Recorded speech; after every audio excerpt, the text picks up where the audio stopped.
আসসালামু আলাইকুম সুপ্রিয় শিক্ষার্থী ভাই বোনেরা, কেমন আছো তোমরা? আশা করি তোমরা অনেক ভালো আছো। শিক্ষার্থী ভাই বোনেরা, আজকে আমি তোমাদের সামনে তোমাদের এসএসসি রসায়ন বইয়ের তৃতীয় চ্যাপ্টার, যেটাকে আমরা পদার্থের গঠন বলি, সেই অধ্যায়ের পদার্থের গঠন অধ্যায়ের আজকে আমরা পর্ব 2 নিয়ে আলোচনা করব। আমরা আমাদের আগের টিউটোরিয়ালে পদার্থের গঠন অধ্যায়ের তৃতীয় অধ্যায়ের আমরা প্রথম পর্বটা নিয়ে বিস্তারিত আলোচনা করেছিলাম। তো ওইখানে আমরা এই অধ্যায়ের বেসিক বিষয়গুলো আলোচনা করেছি। আর আজকের টিউটোরিয়ালে আমরা যে বিষয়টা নিয়ে কথা বলবো সেটা হচ্ছে রাদারফোর্ডের পরমাণু মডেল ও তার সীমাবদ্ধতা, বোরের পরমাণু মডেল ও তার সীমাবদ্ধতা, মৌলের শক্তি স্তরের ইলেকট্রন বিন্যাস, অর্থাৎ একটা পরমাণুর মধ্যে ইলেকট্রনগুলো কিভাবে সাজানো আছে সেটা নিয়ে বিস্তারিত কথাবার্তা বলবো। তারপরে আইসোটোপ, আইসোটোন, আইসোবার এই টপিক্সটা নিয়েও কথা বলবো এবং ফাইনালি যে টপিক্সটা নিয়ে কথা বলবো সেটা আপেক্ষিক পারমাণবিক ভর নিয়ে কথা বলবো। অর্থাৎ আমরা আগের টিউটোরিয়ালে যে বিষয়গুলো নিয়ে আলোচনা করেছিলাম তার পরবর্তী যে বিষয়গুলো সেগুলো থাকতেছে আজকের আমাদের টিউটোরিয়ালে। তো চলো কথা না বাড়িয়ে আমরা ক্লাসটা শুরু করি। এখন আমি তোমাদের সাথে যে বিষয়টা নিয়ে আলাপ করব সেটা হচ্ছে রাদারফোর্ডের পরমাণু মডেল নিয়ে বিস্তারিত আলোচনা করব। তো রাদারফোর্ডের পরমাণু মডেলটা বিজ্ঞানী রাদারফোর্ড 1911 সালে উপস্থাপন করেন। কত সালে উপস্থাপন করেন বলো তো? 1911 সালে রাদারফোর্ডের পরমাণু মডেলটা উনি উপস্থাপন করেন। তো এখন বিষয় হচ্ছে রাদারফোর্ডের পরমাণু মডেলটাতে উনি যেসব কথা বলেছেন এটা আরও কিছু নাম আছে। নামগুলো হচ্ছে, একটা নাম হচ্ছে আমরা জানি সৌর মডেল বলি, সোলার সিস্টেম অফ অ্যাটম, এটার নাম হচ্ছে সৌর মডেল বলা হয়। কেন বলা হয় এটা নিয়ে আমরা একটু পরে ব্যাখ্যা করব।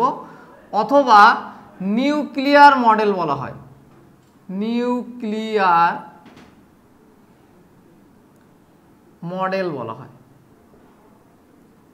স্যার দেখা যায় ক্যামেরাতে? আচ্ছা, তাহলে আমাকে যদি বলা হয় রাদারফোর্ডের পরমাণু মডেল এটা কত সালে উপস্থাপন করা হয়? 1911 সালে। এই মডেলটার তোমার হচ্ছে আর অপর নাম কি? এটাকে সৌর মডেল বলা হয় বা নিউক্লিয়ার মডেল বলা হয়। জাস্ট এই কথাটা জেনে রাখি, আমরা পরবর্তী ধাপে ধাপে কেন নিউক্লিয়ার মডেল, কেন সৌর মডেল, এগুলো নিয়ে কথা বলবো। তো দেখো রাদারফোর্ডের পরমাণু মডেলের প্রথম যে উপস্থাপনাটা সেটা কি বলা আছে দেখো, গোলাকার পরমাণুর কেন্দ্র ধনাত্মক চার্জ বিশিষ্ট। তাহলে এখানে কি বলা আছে দেখো, গোলাকার পরমাণুর কেন্দ্র ধনাত্মক চার্জ বিশিষ্ট, এই কথাটা মাথায় রাখতে হবে।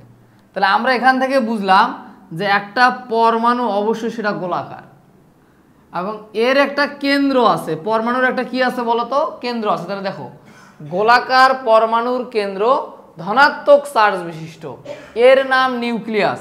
তার মানে এই যে কেন্দ্রটা আছে এই কেন্দ্রটার নাম কি বলছে বলো? নিউক্লিয়াস বলছে। গোলাকার পরমাণুর কেন্দ্র ধনাত্মক চার্জ বিশিষ্ট, এর নাম নিউক্লিয়াস। ভাইয়া কি নাম? নিউক্লিয়াস।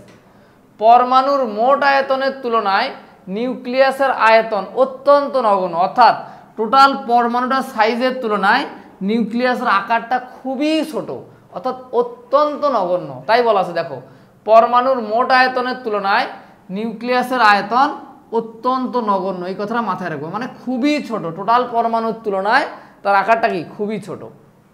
এখন বলা আছে দেখো, নিউক্লিয়াসে পরমাণু ধনাত্মক চার্জ ও প্রায় সমস্ত ভর কেন্দ্রীভূত থাকে। অর্থাৎ এই নিউক্লিয়াসটার মধ্যেই পরমাণুর প্রায় মোট ভর কেন্দ্রীভূত থাকে, পরমাণুর মোট ভর কেন্দ্রীভূত থাকে। অর্থাৎ টোটাল পরমাণুর বাকি অংশগুলো ফাঁপা, এরকম অনেকগুলো লেয়ার থাকে বাট পুরো অংশটাই ফাঁপা। টোটাল ওজনটা কার মধ্যে থাকে? টোটাল ভরটা কার মধ্যে? এই নিউক্লিয়াসের মধ্যেই থাকে। এটাকে আমরা নিউক্লিয়াস বলতেছি। কি বলতেছি বলো তো?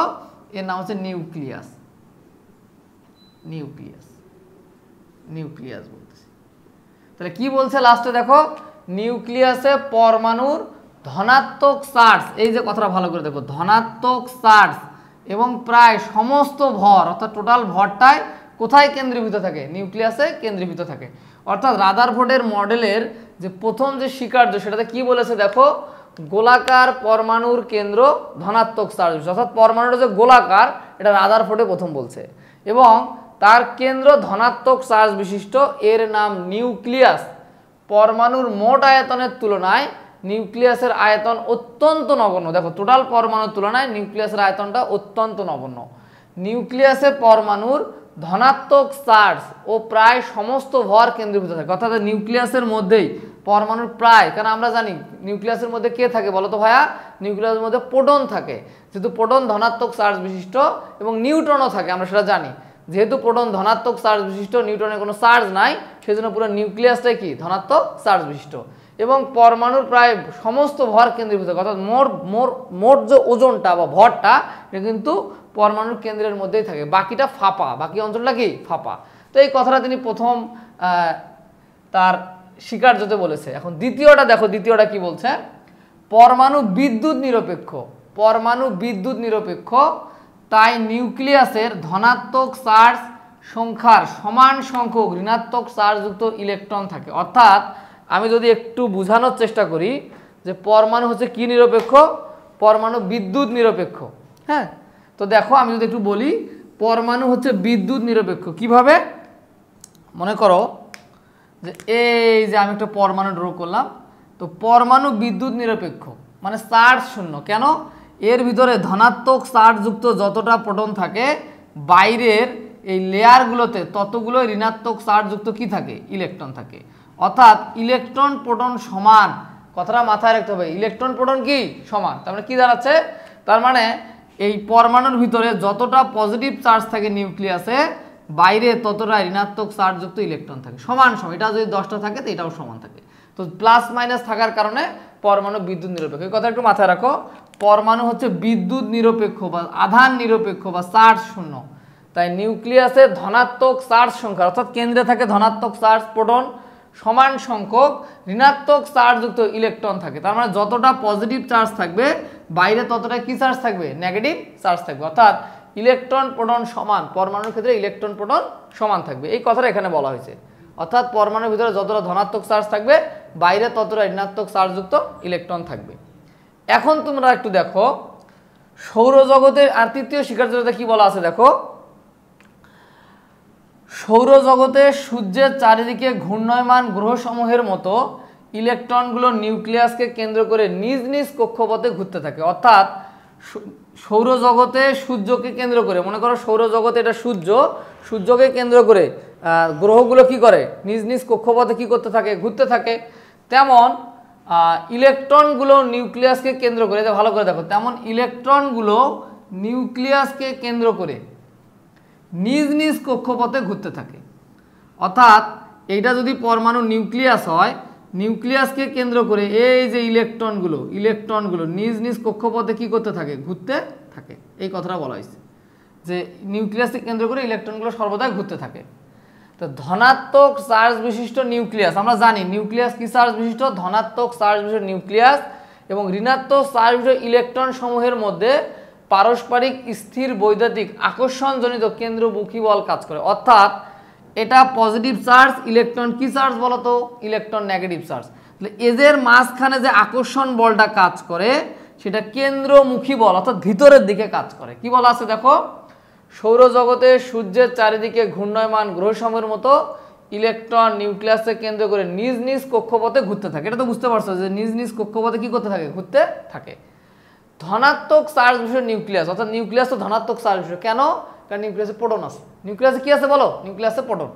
তো যেহেতু নিউক্লিয়াস ধনাত্মক চার্জ বিশিষ্ট এবং ঋণাত্মক চার্জ বিশিষ্ট ইলেকট্রন সমূহের মধ্যে স্থির বৈদ্যুতিক আকর্ষণজনিত কেন্দ্রমুখী বল কাজ করে। অর্থাৎ ইলেকট্রনগুলো নেগেটিভ, নিউক্লিয়াস পজিটিভ, ভিতরের দিকে টানে।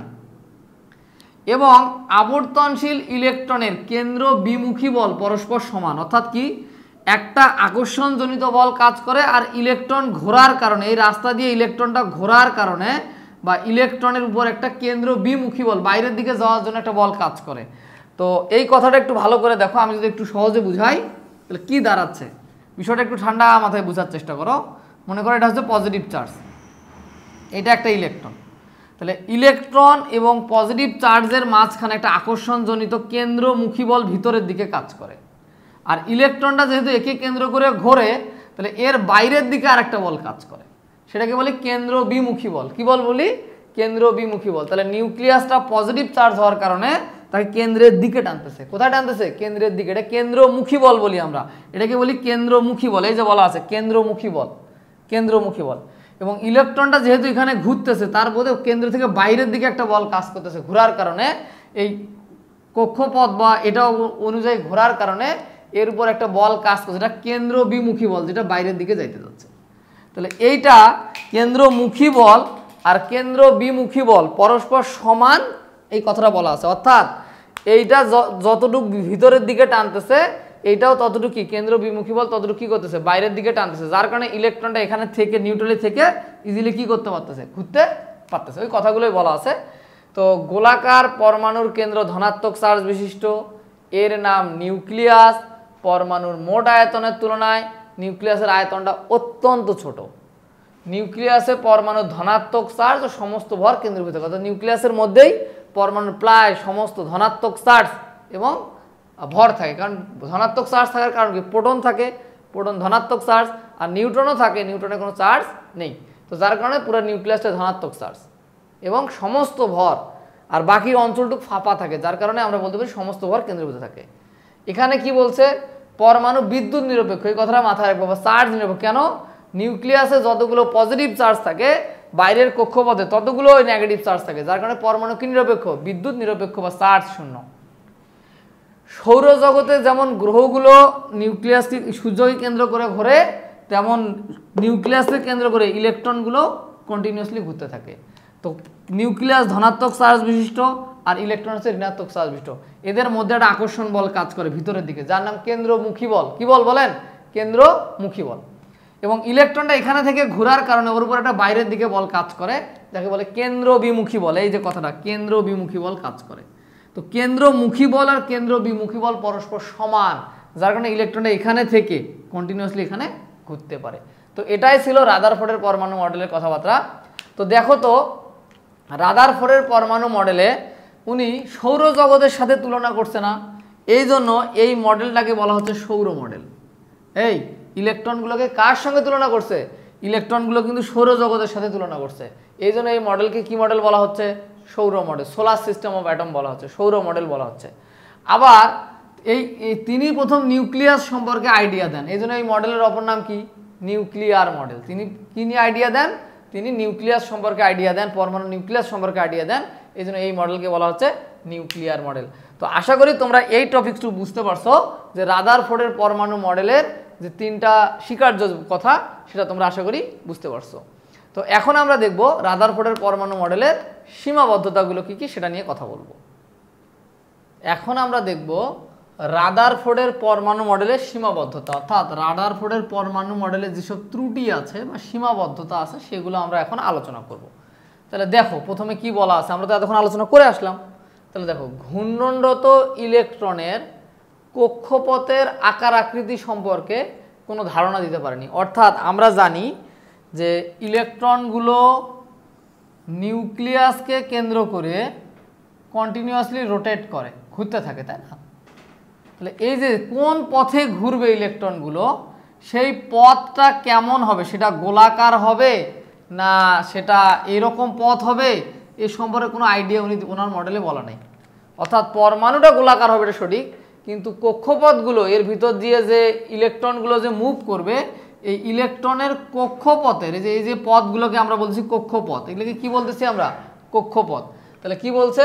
ঘূর্ণনরত ইলেকট্রনের কক্ষপথের আকার আকৃতি, আকার এবং আকৃতি, সেটার আকার কত, আকৃতি কেমন, সেটা সম্পর্কে কোনো ব্যাখ্যা উনি দিতে পারে নাই। মানে সাইজটা কত বড় হবে এবং সেটা গোলাকার হবে, বৃত্তাকার হবে না উপবৃত্তাকার হবে, সেই সম্পর্কে কোনো আইডিয়া, সেটা আয়তক্ষেত্র হবে, এই সম্পর্কে কোনো আইডিয়া উনি দিতে পারেনি। অর্থাৎ ঘূর্ণনরত ইলেকট্রনের কক্ষপথ, এই কক্ষপথের আকার আকৃতি সম্পর্কে উনি কোনো ব্যাখ্যা দিতে পারেনি, ধারণা দিতে পারেনি। এটা 1 নম্বর সমস্যা।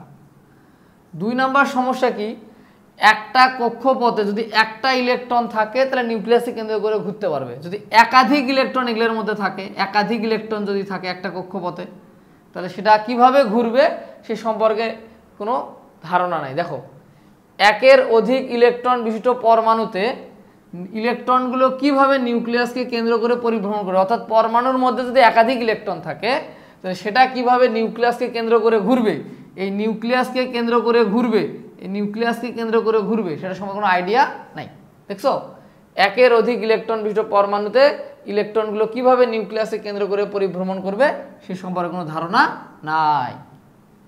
এইবার দেখো, ম্যাক্সওয়েলের তড়িৎ চৌম্বকীয় তত্ত্ব ব্যাখ্যা প্রদানের সমর্থ নয়। অর্থাৎ ম্যাক্সওয়েল নামে একজন বিজ্ঞানী, উনি বলছে কেউ যদি বৃত্তাকার পথে ঘুরতে থাকে, এরকম করে বৃত্তাকার পথে ঘুরবে, একটা বস্তু বৃত্তাকার পথে ঘুরতে থাকে, তাহলে ঘুরতে ঘুরতে এক সময় শক্তি হারাতে থাকবে। বৃত্তাকার পথে ঘুরতে ঘুরতে ঘুরতে ঘুরতে শক্তি হারাতে হারাতে হারাতে হারাতে বস্তুটা একসময় নিউক্লিয়াসে চলে আসবে। তো ম্যাক্সওয়েলের কথা হচ্ছে, কোনো বস্তু যদি বৃত্তাকার পথে ঘোরে, কেউ যদি বৃত্তাকার পথে ঘোরে, তো শক্তি হারাতে হারাতে হারাতে হারাতে হারাতে হারাতে হারাতে একসময় কোথায় চলে আসবে? কেন্দ্রে চলে আসবে। তো আমরা এখানে দেখতেছি যে ইলেকট্রনগুলো তো কন্টিনিউয়াসলি ঘুরতেইছে, তাই না? ইলেকট্রনগুলো কন্টিনিউয়াসলি নিউক্লিয়াসকে কেন্দ্র করে কি করতেছে? ঘুরতেছে, কিন্তু শক্তি হারাচ্ছে না, তো বা ইলেকট্রনগুলো নিউক্লিয়াসের মধ্যে আসে পড়তেছে না।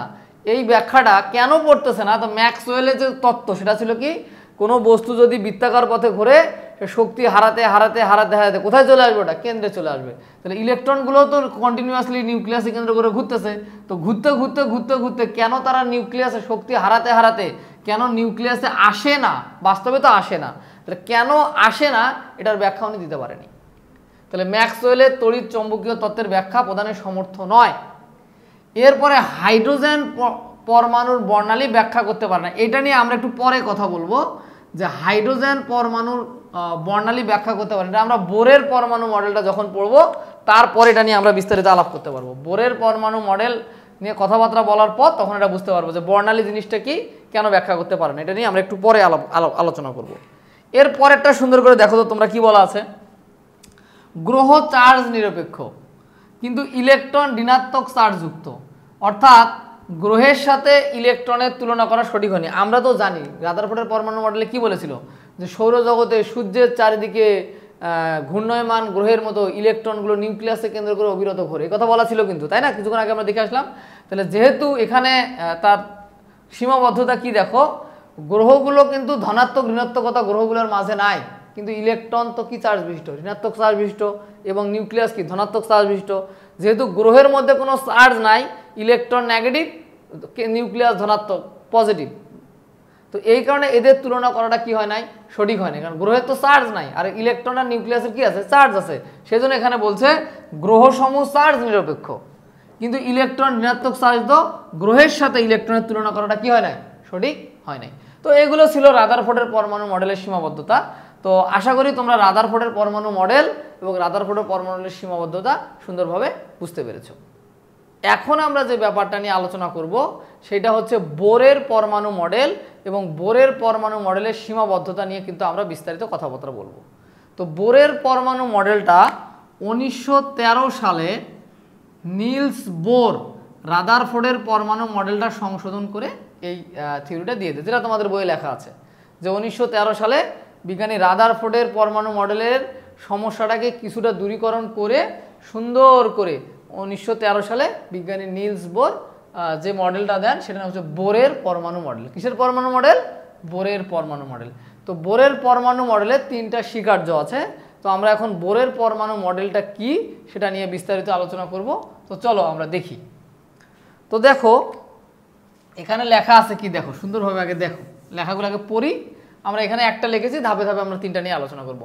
শক্তি স্তর সম্পর্কিত প্রস্তাব, অর্থাৎ শক্তি স্তর সম্পর্কিত একটা প্রস্তাবনা আছে মনে হয় এটাতে। তো আমরা দেখি, পরমাণুর ইলেকট্রন সমূহ নির্দিষ্ট শক্তির কতগুলো বৃত্তাকার স্থায়ী, এখানে বৃত্তাকার কথা বলা আছে, দেখছো বৃত্তাকার স্থায়ী কক্ষপথে নিউক্লিয়াসের চতুর্দিকে আবর্তন করে। অর্থাৎ রাদারফোর্ডের পরমাণু মডেলে যে পরমাণুর কক্ষপথগুলো বৃত্তাকার হবে এটা নিয়ে কোনো কথা বলা নেই। এটা মনে করো পরমাণু নিউক্লিয়াস, ধরলাম এটা পরমাণু নিউক্লিয়াস, এটা পরমাণু নিউক্লিয়াস। তো এই যে ইলেকট্রনগুলো এরকম বৃত্তাকার পথে নিউক্লিয়াসকে কেন্দ্র করে ঘুরতে থাকে, বৃত্তাকার পথে নিউক্লিয়াসকে কেন্দ্র করে ঘোরে, এই কথাটা এখানে বলা আছে। এই যে বৃত্তাকার পথে নিউক্লিয়াসকে কেন্দ্র করে ঘোরে। তাহলে এই যে দেখো পরমাণুর ইলেকট্রন সমূহ, এগুলোতে ইলেকট্রন থাকে, এগুলোতে ইলেকট্রন থাকে, এগুলোর মধ্যে ইলেকট্রন থাকে। তাহলে পরমাণুর ইলেকট্রন সমূহ নির্দিষ্ট শক্তি স্তরের শক্তিগুলো কিন্তু নির্দিষ্ট। কতগুলো বৃত্তাকার স্থায়ী কক্ষপথে নিউক্লিয়াসের চতুর্দিকে আবর্তন করে, নিউক্লিয়াসের চতুর্দিকে বৃত্তাকার কক্ষপথে ইলেকট্রনগুলো আবর্তন করে, ঘুরতে থাকে। এসব কক্ষপথে আবর্তনের সময় ইলেকট্রন কোনো প্রকার শক্তি শোষণ বা বিকিরণ করে না, এই কথাটা মাথায় রাখতে হবে। ইলেকট্রন কোনো শক্তি শোষণ বা বিকিরণ করে না, অর্থাৎ ইলেকট্রনগুলো যখন এই কক্ষপথে থাকবে তখন এখান থেকে শক্তির কম বেশি হওয়ার কোনো সুযোগ নাই। একটা নির্দিষ্ট কক্ষপথের ভিতর দিয়েই অলওয়েজ ঘুরতে থাকবে, এটা এখানে এই কক্ষপথ দিয়েই ঘুরতে থাকবে, এটা এই কক্ষপথ দিয়েই ঘুরতে থাকবে, এটা এই কক্ষপথ দিয়েই ঘুরতে থাকবে।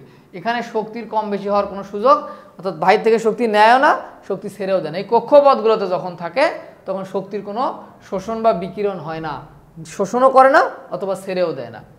এই কক্ষপথগুলোকে শক্তি স্তর, কক্ষপথ বা অরবিট বলা হয়। অর্থাৎ এই যে পথগুলো আছে এগুলোকে বলা হচ্ছে, অনেকগুলো যে বৃত্তাকার পথ, এগুলোকে কক্ষপথ, শক্তি স্তর বা অরবিট বলা হয়। অর্থাৎ এগুলোকে আমরা এন দ্বারা প্রকাশ করতে পারি। এই কক্ষপথ বা অরবিটগুলোকে আমরা কি দ্বারা প্রকাশ করি? এন দ্বারা প্রকাশ করি। এন এর মান 1 প্রথম কক্ষপথ, এন এর মান 2 দ্বিতীয় কক্ষপথ, এন এর মান 3 তৃতীয় কক্ষপথ, এন এর মান 4 চতুর্থ কক্ষপথ বলতে পারি।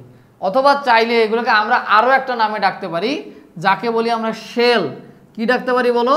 শেল নামেও ডাকতে পারি। এটার নাম হচ্ছে কে, এল, এম, এন, শেল নামেও আমরা ডাকতে পারি।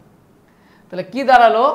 পরমাণুর ইলেকট্রন সমূহ নির্দিষ্ট শক্তির কতগুলো বৃত্তাকার, এখানে কিন্তু ভালো করে হাইলাইটস করা হয়েছে যে এগুলো কি বৃত্তাকার কক্ষপথ। কি কক্ষপথ? বৃত্তাকার স্থায়ী কক্ষপথে নিউক্লিয়াসের চতুর্দিকে আবর্তন করে ইলেকট্রনগুলো।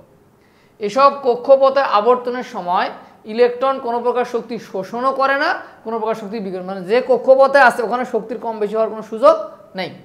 এই কক্ষপথগুলোকে শক্তি স্তর, কক্ষপথ বা অরবিট বলা হয় বা শেল নামেও ডাকা হয়। তো এগুলোকে আমরা n=1 প্রথম কক্ষপথ, n=2 দ্বিতীয় কক্ষপথ, n=3 তৃতীয় কক্ষপথ, n=4 চতুর্থ কক্ষপথ বলতে পারি। অথবা আমরা বলতে পারি কে, এল, এম, এন, এই শেলগুলোর নামও আমরা এগুলোকে ডাকতে পারি। তো এটা ছিল আমাদের রাদারফোর্ডের পরমাণু মডেলের যে শক্তি স্তর, এই যে স্তরগুলো সম্পর্কে একটা আইডিয়া। ঠিক আছে, এখন আমরা দ্বিতীয় প্রস্তাবনাটা আলোচনা করব। এখন আমরা বোরের পরমাণু মডেলের দ্বিতীয় স্বীকার্য নিয়ে আলাপ করব। তো সেটা দেখো, কৌণিক ভরবেগ সম্পর্কিত প্রস্তাব। তো বিজ্ঞানী বোর ইলেকট্রনের যে ঘূর্ণনের কৌণিক ভরবেগ নিয়ে কথা বলেছে। তাহলে আমরা একটু দেখি বিষয়টা কি। দেখো, একটি নির্দিষ্ট শক্তি স্তরে পরিভ্রমণরত ইলেকট্রনের কৌণিক ভরবেগ নির্দিষ্ট, যার মানটা হচ্ছে n/2π। h/2π। অর্থাৎ আমি যদি একটু বলি, দেখো সুন্দর করে বোঝার চেষ্টা করো। একটা কক্ষপথে ইলেকট্রন নিউক্লিয়াসে কেন্দ্র করে ঘুরবে, এই যে ইলেকট্রন নিউক্লিয়াসে কেন্দ্র করে ঘুরবে এটা। তো এখন এই ইলেকট্রনের একটা কৌণিক ভরবেগ আছে। কৌণিক ভরবেগ কি?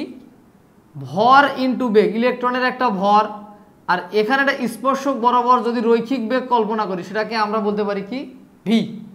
এখানে ইলেকট্রনের রৈখিক বেগ যেটাকে বলি ওটাকে আমরা কি বলতে পারি? ভি। স্পর্শক বরাবর যেটা বেগ টানি সোজা বরাবর, এটাকে বলি কি আমরা? রৈখিক বেগ। তাহলে ভর, বেগ, আর এই যে নিউক্লিয়াস থেকে এর যে ব্যাসার্ধ আর, তো আমরা যদি বস্তুর ভর, বেগ আর ব্যাসার্ধ দ্বারা গুণ করতে পারি তখন যেটা পাই এটাকে বলি আমরা কৌণিক ভরবেগ। একটা ইলেকট্রনের ভর এবং ওর রৈখিক বেগ আর কেন্দ্র থেকে ওর যে ব্যাসার্ধ, এটাকে যদি আমরা গুণ করতে পারি তাহলে ভর, বেগ ইন্টু ব্যাসার্ধ, এটাকে বলা হচ্ছে কৌণিক ভরবেগ। কি ভরবেগ বলা হচ্ছে? তাহলে ভর ইন্টু বেগ, তাহলে ভরবেগ। একে যখন ব্যাসার্ধ দ্বারা গুণ করবা সেটা হয়ে যাবে কি ভরবেগ? কৌণিক ভরবেগ। কৌণিক ভরবেগ। তো ইলেকট্রনের একটা কৌণিক ভরবেগের মান n/2π। এই কথাটা একটু বুঝবে। কৌণিক ভরবেগের মানটা h/2π এর গুণিতক। অর্থাৎ আমি এই যে এখানে 1 নাম্বার স্তরে যদি থাকি তাহলে n এর মানটা 1 হবে। আমি যদি 2 নাম্বার স্তরে থাকি তাহলে n এর মানটা হবে 2। আমি যদি 3 নাম্বার স্তরে থাকি তাহলে n এর মানটা হবে 3। এই এন হচ্ছে সেই জিনিসটা, কত নম্বর কক্ষপথে আমরা কৌণিক ভরবেগটা বের করব সেটা হচ্ছে এইটা, এন এইচ ভাগ টোয়াইস পাই। ভালো করে দেখো, তাহলে ইলেকট্রনের কৌণিক ভরবেগ কি? ইলেকট্রনের কৌণিক ভরবেগ হচ্ছে নিউক্লিয়াসকে কেন্দ্র করে ইলেকট্রন যখন ঘুরবে, ঘোরার সময় ইলেকট্রনের একটা তো ভর আছেই, তাই না? এবং এই ঘোরার সময় একটা রৈখিক বেগ কাজ করবে, এটা হচ্ছে বেগ, রৈখিক বেগ। তাহলে ভর আর বেগ, ভরবেগ, একে যদি ইলেকট্রনের ব্যাসার্ধ দ্বারা আমি গুণ করতে পারি, নিউক্লিয়াস থেকে ব্যাসার্ধ দ্বারা আমি গুণ করতে পারি, তখন যেটা পাই তার নাম কি ভরবেগ বলো? তার নাম হচ্ছে তার নাম হচ্ছে কৌণিক ভরবেগ। কি ভরবেগ? কৌণিক ভরবেগ। এই কৌণিক ভরবেগটা ইলেকট্রনের ক্ষেত্রে কত হবে সেটা ঠিক করবে এইচ ভাগ টোয়াইস পাই। এইচ কি? এইচকে বলা হয় প্লাঙ্কের ধ্রুবক। এইচকে কি বলা হয়? প্লাঙ্কের ধ্রুবক। এই যে মানটা দেখো 6.626 গুণন 10⁻⁻34 জুল সেকেন্ড বলা হয় এটাকে, -34 জুল সেকেন্ডও বলা যায়, ঠিক আছে? তাহলে আমি কত নম্বর কক্ষপথে আসি, তো তার উপর ভিত্তি করে আমার কিন্তু এন এর মানটা নির্ধারণ হবে। সেই আমি 1 নম্বর কক্ষপথে থাকলে এন এর মানটা হবে 1, আমি 2 নম্বর কক্ষপথে ইলেকট্রনটা থাকলে এন এর মান হবে 2, 3 নম্বর কক্ষপথে থাকলে বা শক্তি স্তরে থাকলে এন এর মানটা হবে 3। তো এই যে কৌণিক বেগটা কত হবে সেটা এন এইচ ভাগ টোয়াইস পাই। পায়ের মান তো আমরা জানি 3.1416। তাহলে তুমি একটা জিনিস দেখো, আমরা এখানে তাহলে কি জানলাম? দেখো, কোনো একটা নির্দিষ্ট শক্তি স্তরে পরিভ্রমণরত অর্থাৎ ঘূর্ণনরত ইলেকট্রনের কৌণিক ভরবেগ নির্দিষ্ট, ফিক্সড। এই যে এই স্তরে ইলেকট্রন কত বেগে ঘুরবে, কৌণিক ভরবেগ কত হবে, এটা ফিক্সড।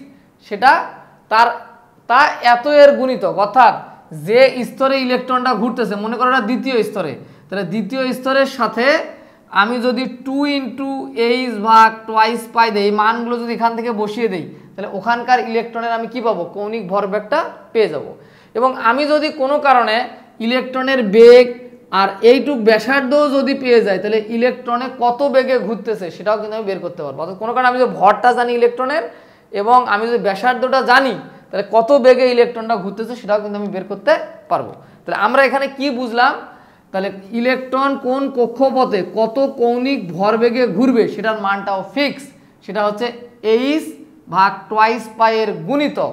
এখন যে শক্তি স্তরে ইলেকট্রনের কৌণিক ভরবেগ বের করতে চাই, সেই শক্তি স্তরের সংখ্যাটা এখানে কি করতে হবে? গুণ করতে হবে। সেটাও এখানে গুণ করতে হবে। এন এর মানটা হবে 1 2 3 4 থেকে ফিক্স।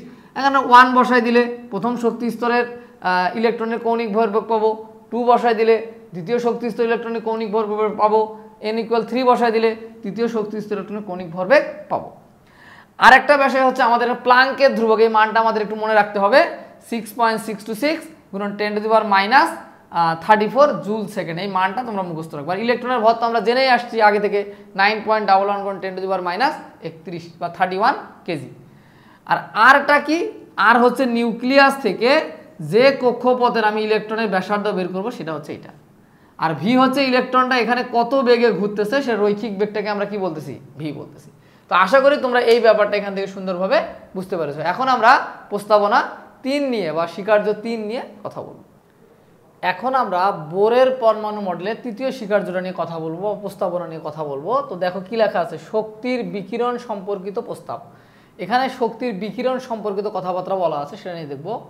তো দেখি আমরা, দেখো, কোনো প্রধান শক্তি স্তরে ইলেকট্রন ঘোরার সময়, প্রধান শক্তি স্তরে কথা বলা আছে কিন্তু, কোনো প্রধান শক্তি স্তরে ইলেকট্রন ঘোরার সময় ইলেকট্রনের কোনো শক্তি শোষিত বা বিকিরিত হয় না। অর্থাৎ আমি যে কথাটা আগে বলেছিলাম যে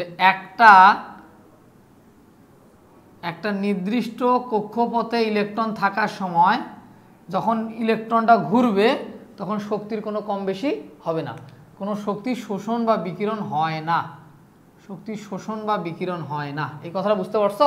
হ্যাঁ। তবে ইলেকট্রন যদি নিম্ন শক্তির স্তর হইতে উচ্চ শক্তির স্তরে যায়, এখানে আরও একটা স্তর ধরলাম, এটা একটা নিম্ন শক্তির স্তর, এটা n এর মান 1, এটা n এর মান 2, তাহলে ইলেকট্রন যদি নিম্ন শক্তির স্তর হতে উচ্চ শক্তির স্তরে যায় তখন শক্তি শোষণ করে। কথাটার মানে কি বোঝো? এই কথাটার মানে কি বলো? ইলেকট্রন যদি কোনো কারণে এই স্তর থেকে লাফ দিয়ে উপরের স্তরে যাইতে চায় তখন শক্তি নিয়ে যাইতে হবে।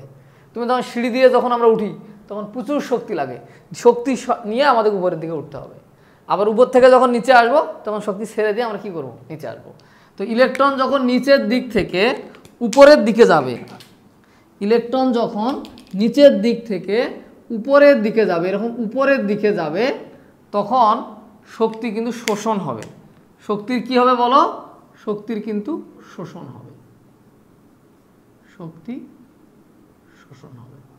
তোমরা কোনো কারণে ইলেকট্রন যদি নিম্ন শক্তির স্তর হতে উচ্চ শক্তির স্তরে যায় তখন শক্তি কিন্তু শোষণ করে, তখন শক্তি লাগে, ও বাইরে থেকে শক্তি নেয়, নিয়ে তারপর উপরের দিকে যায়।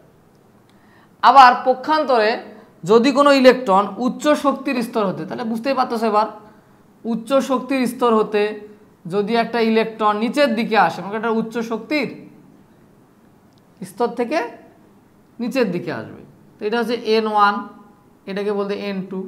তাহলে এবার ইলেকট্রন যদি এই দিক থেকে এই দিকে আসে, এবার যদি এই দিকে আসে, তাহলে শক্তি এখানে কি করবে? শক্তি কিন্তু ছেড়ে দিবে। শক্তি কি করবে? এখানে আমরা বলতে পারি শক্তি বিকিরণ করবে, বিকিরণ করবে, শক্তির বিকিরণ হবে, শক্তির বিকিরণ করবে এখানে, ঠিক আছে। উপর থেকে নিচে এলে শক্তি কি করবে? বিকিরণ করবে। এখন এর শক্তিটাকে যদি আমি E1 বলি, এর শক্তিটাকে যদি আমি E2 বলি, তাহলে এখানেও তাই, একটা E1 একটা কি E2। তাহলে এই দুটার বিয়োগ করলে আমরা কি পেয়ে যাব বলো তো? এখন কোনো কারণে ইলেকট্রন যদি উচ্চ শক্তির স্তর থেকে নিম্ন শক্তির স্তরে আসে তাহলে শক্তি ছেড়ে দিবে না? শক্তি কি করে দিবে? ছেড়ে দিবে।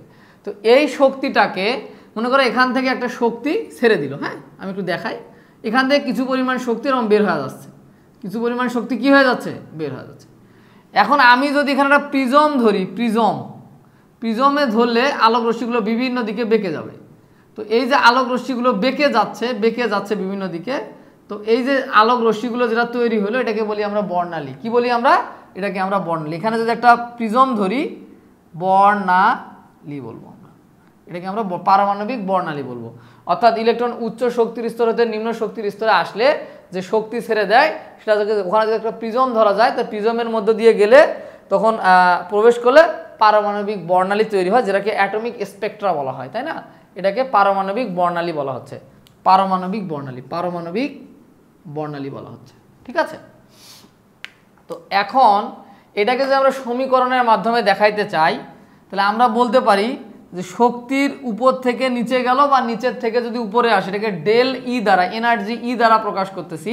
তাহলে এটা E2টা বেশি শক্তি, তার থেকে কম শক্তি E1, শক্তির ডিফারেন্স হইলো দেখো তো, শক্তির উচ্চ শক্তির স্তর থেকে নিম্ন শক্তির কিছু পরিমাণ শক্তি ছাড়বে না। এখন যেটা ছাড়বে সেটা কিন্তু ফোটন আকারে থাকবে। আলোর ক্ষুদ্রতম কণিকাকে কি বলি? ফোটন। তো এইটা ইকুয়াল এইচ নিউ লেখা যায়, নিউ, এটা ভি না, এটা নিউ, গ্রিক অক্ষর নিউ, যেটা দ্বারা কম্পাঙ্ক বোঝায়। কি বোঝায়? ফোটনের কম্পাঙ্ক বোঝায়। তো এইটা ইকুয়াল আমরা লিখতে পারি E2/E1 বলা যায়। এখন আমরা তো একটা সূত্র জানি, তাই না?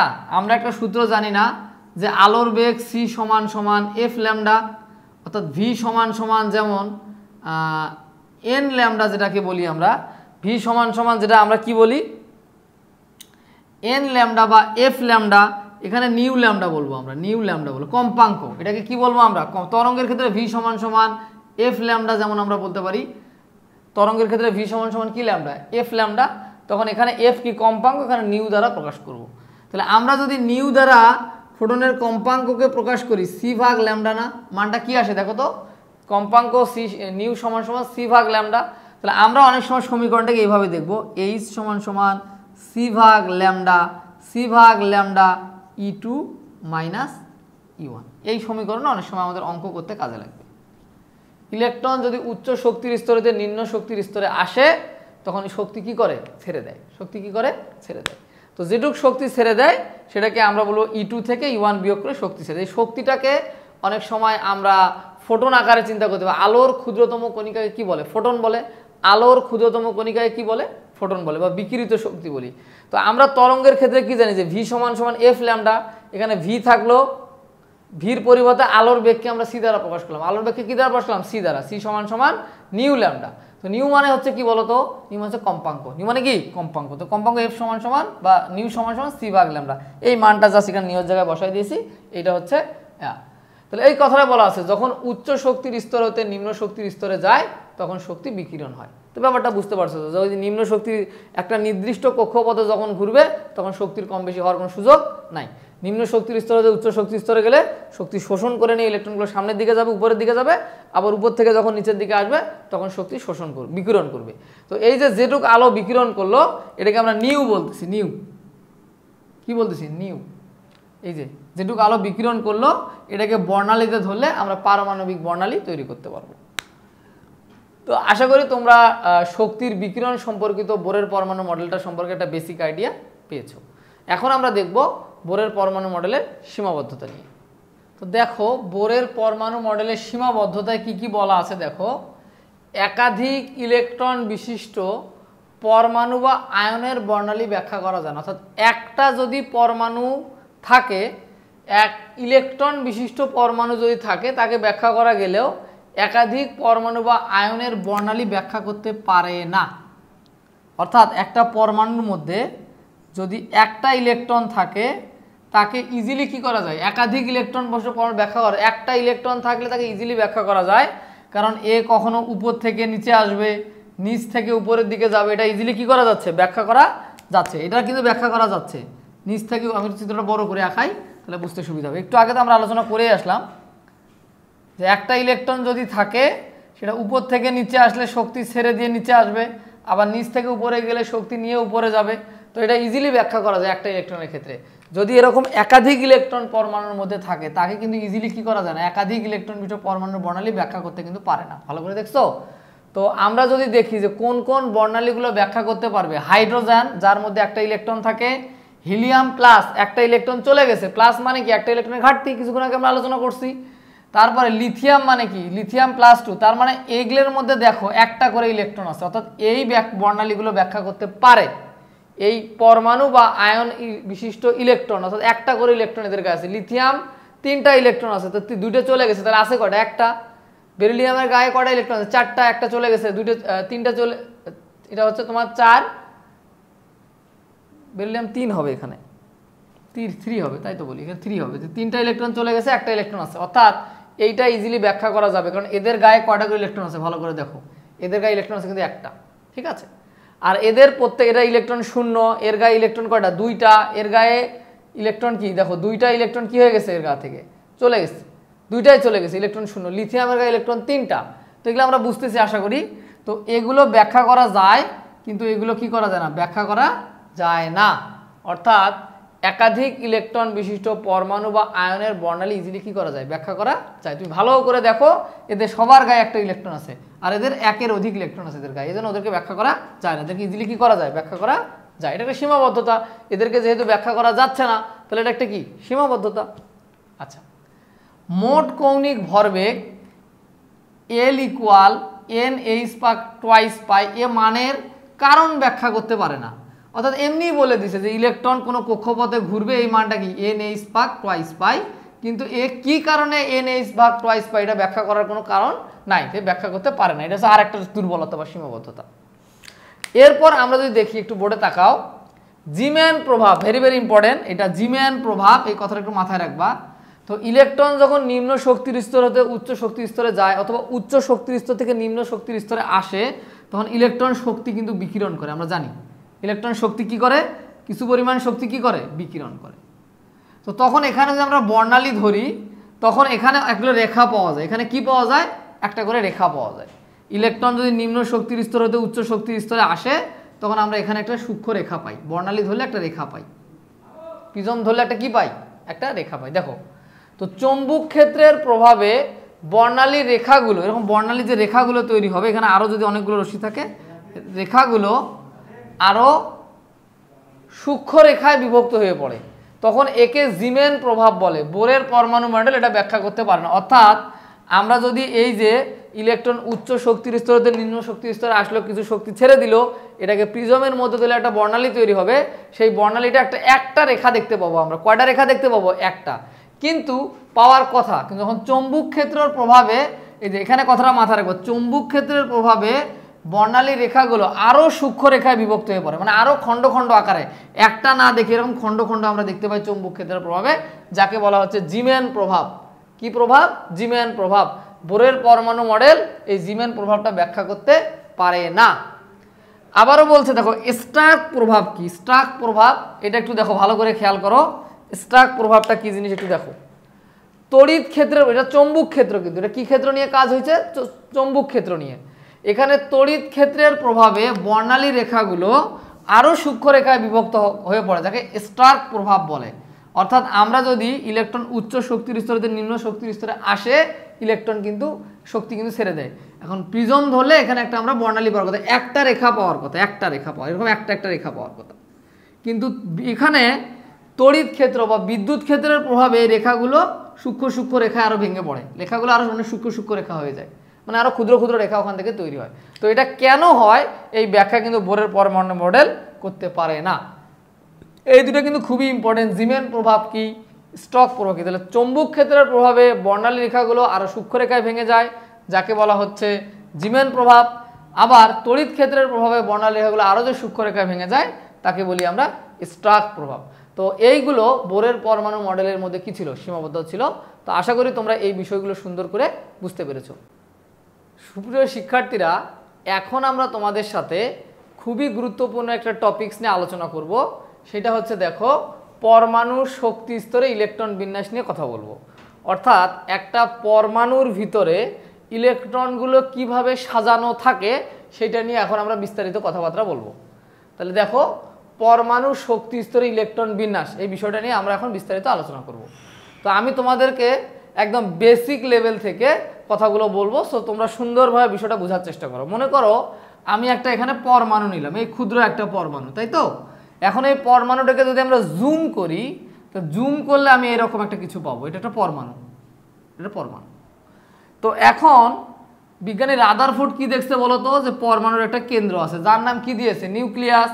তো নিউক্লিয়াসের মধ্যে প্রোটন থাকে আর নিউট্রন থাকে। তো প্রোটন ধনাত্মক চার্জ, এগুলো আমরা জানি, তাই না?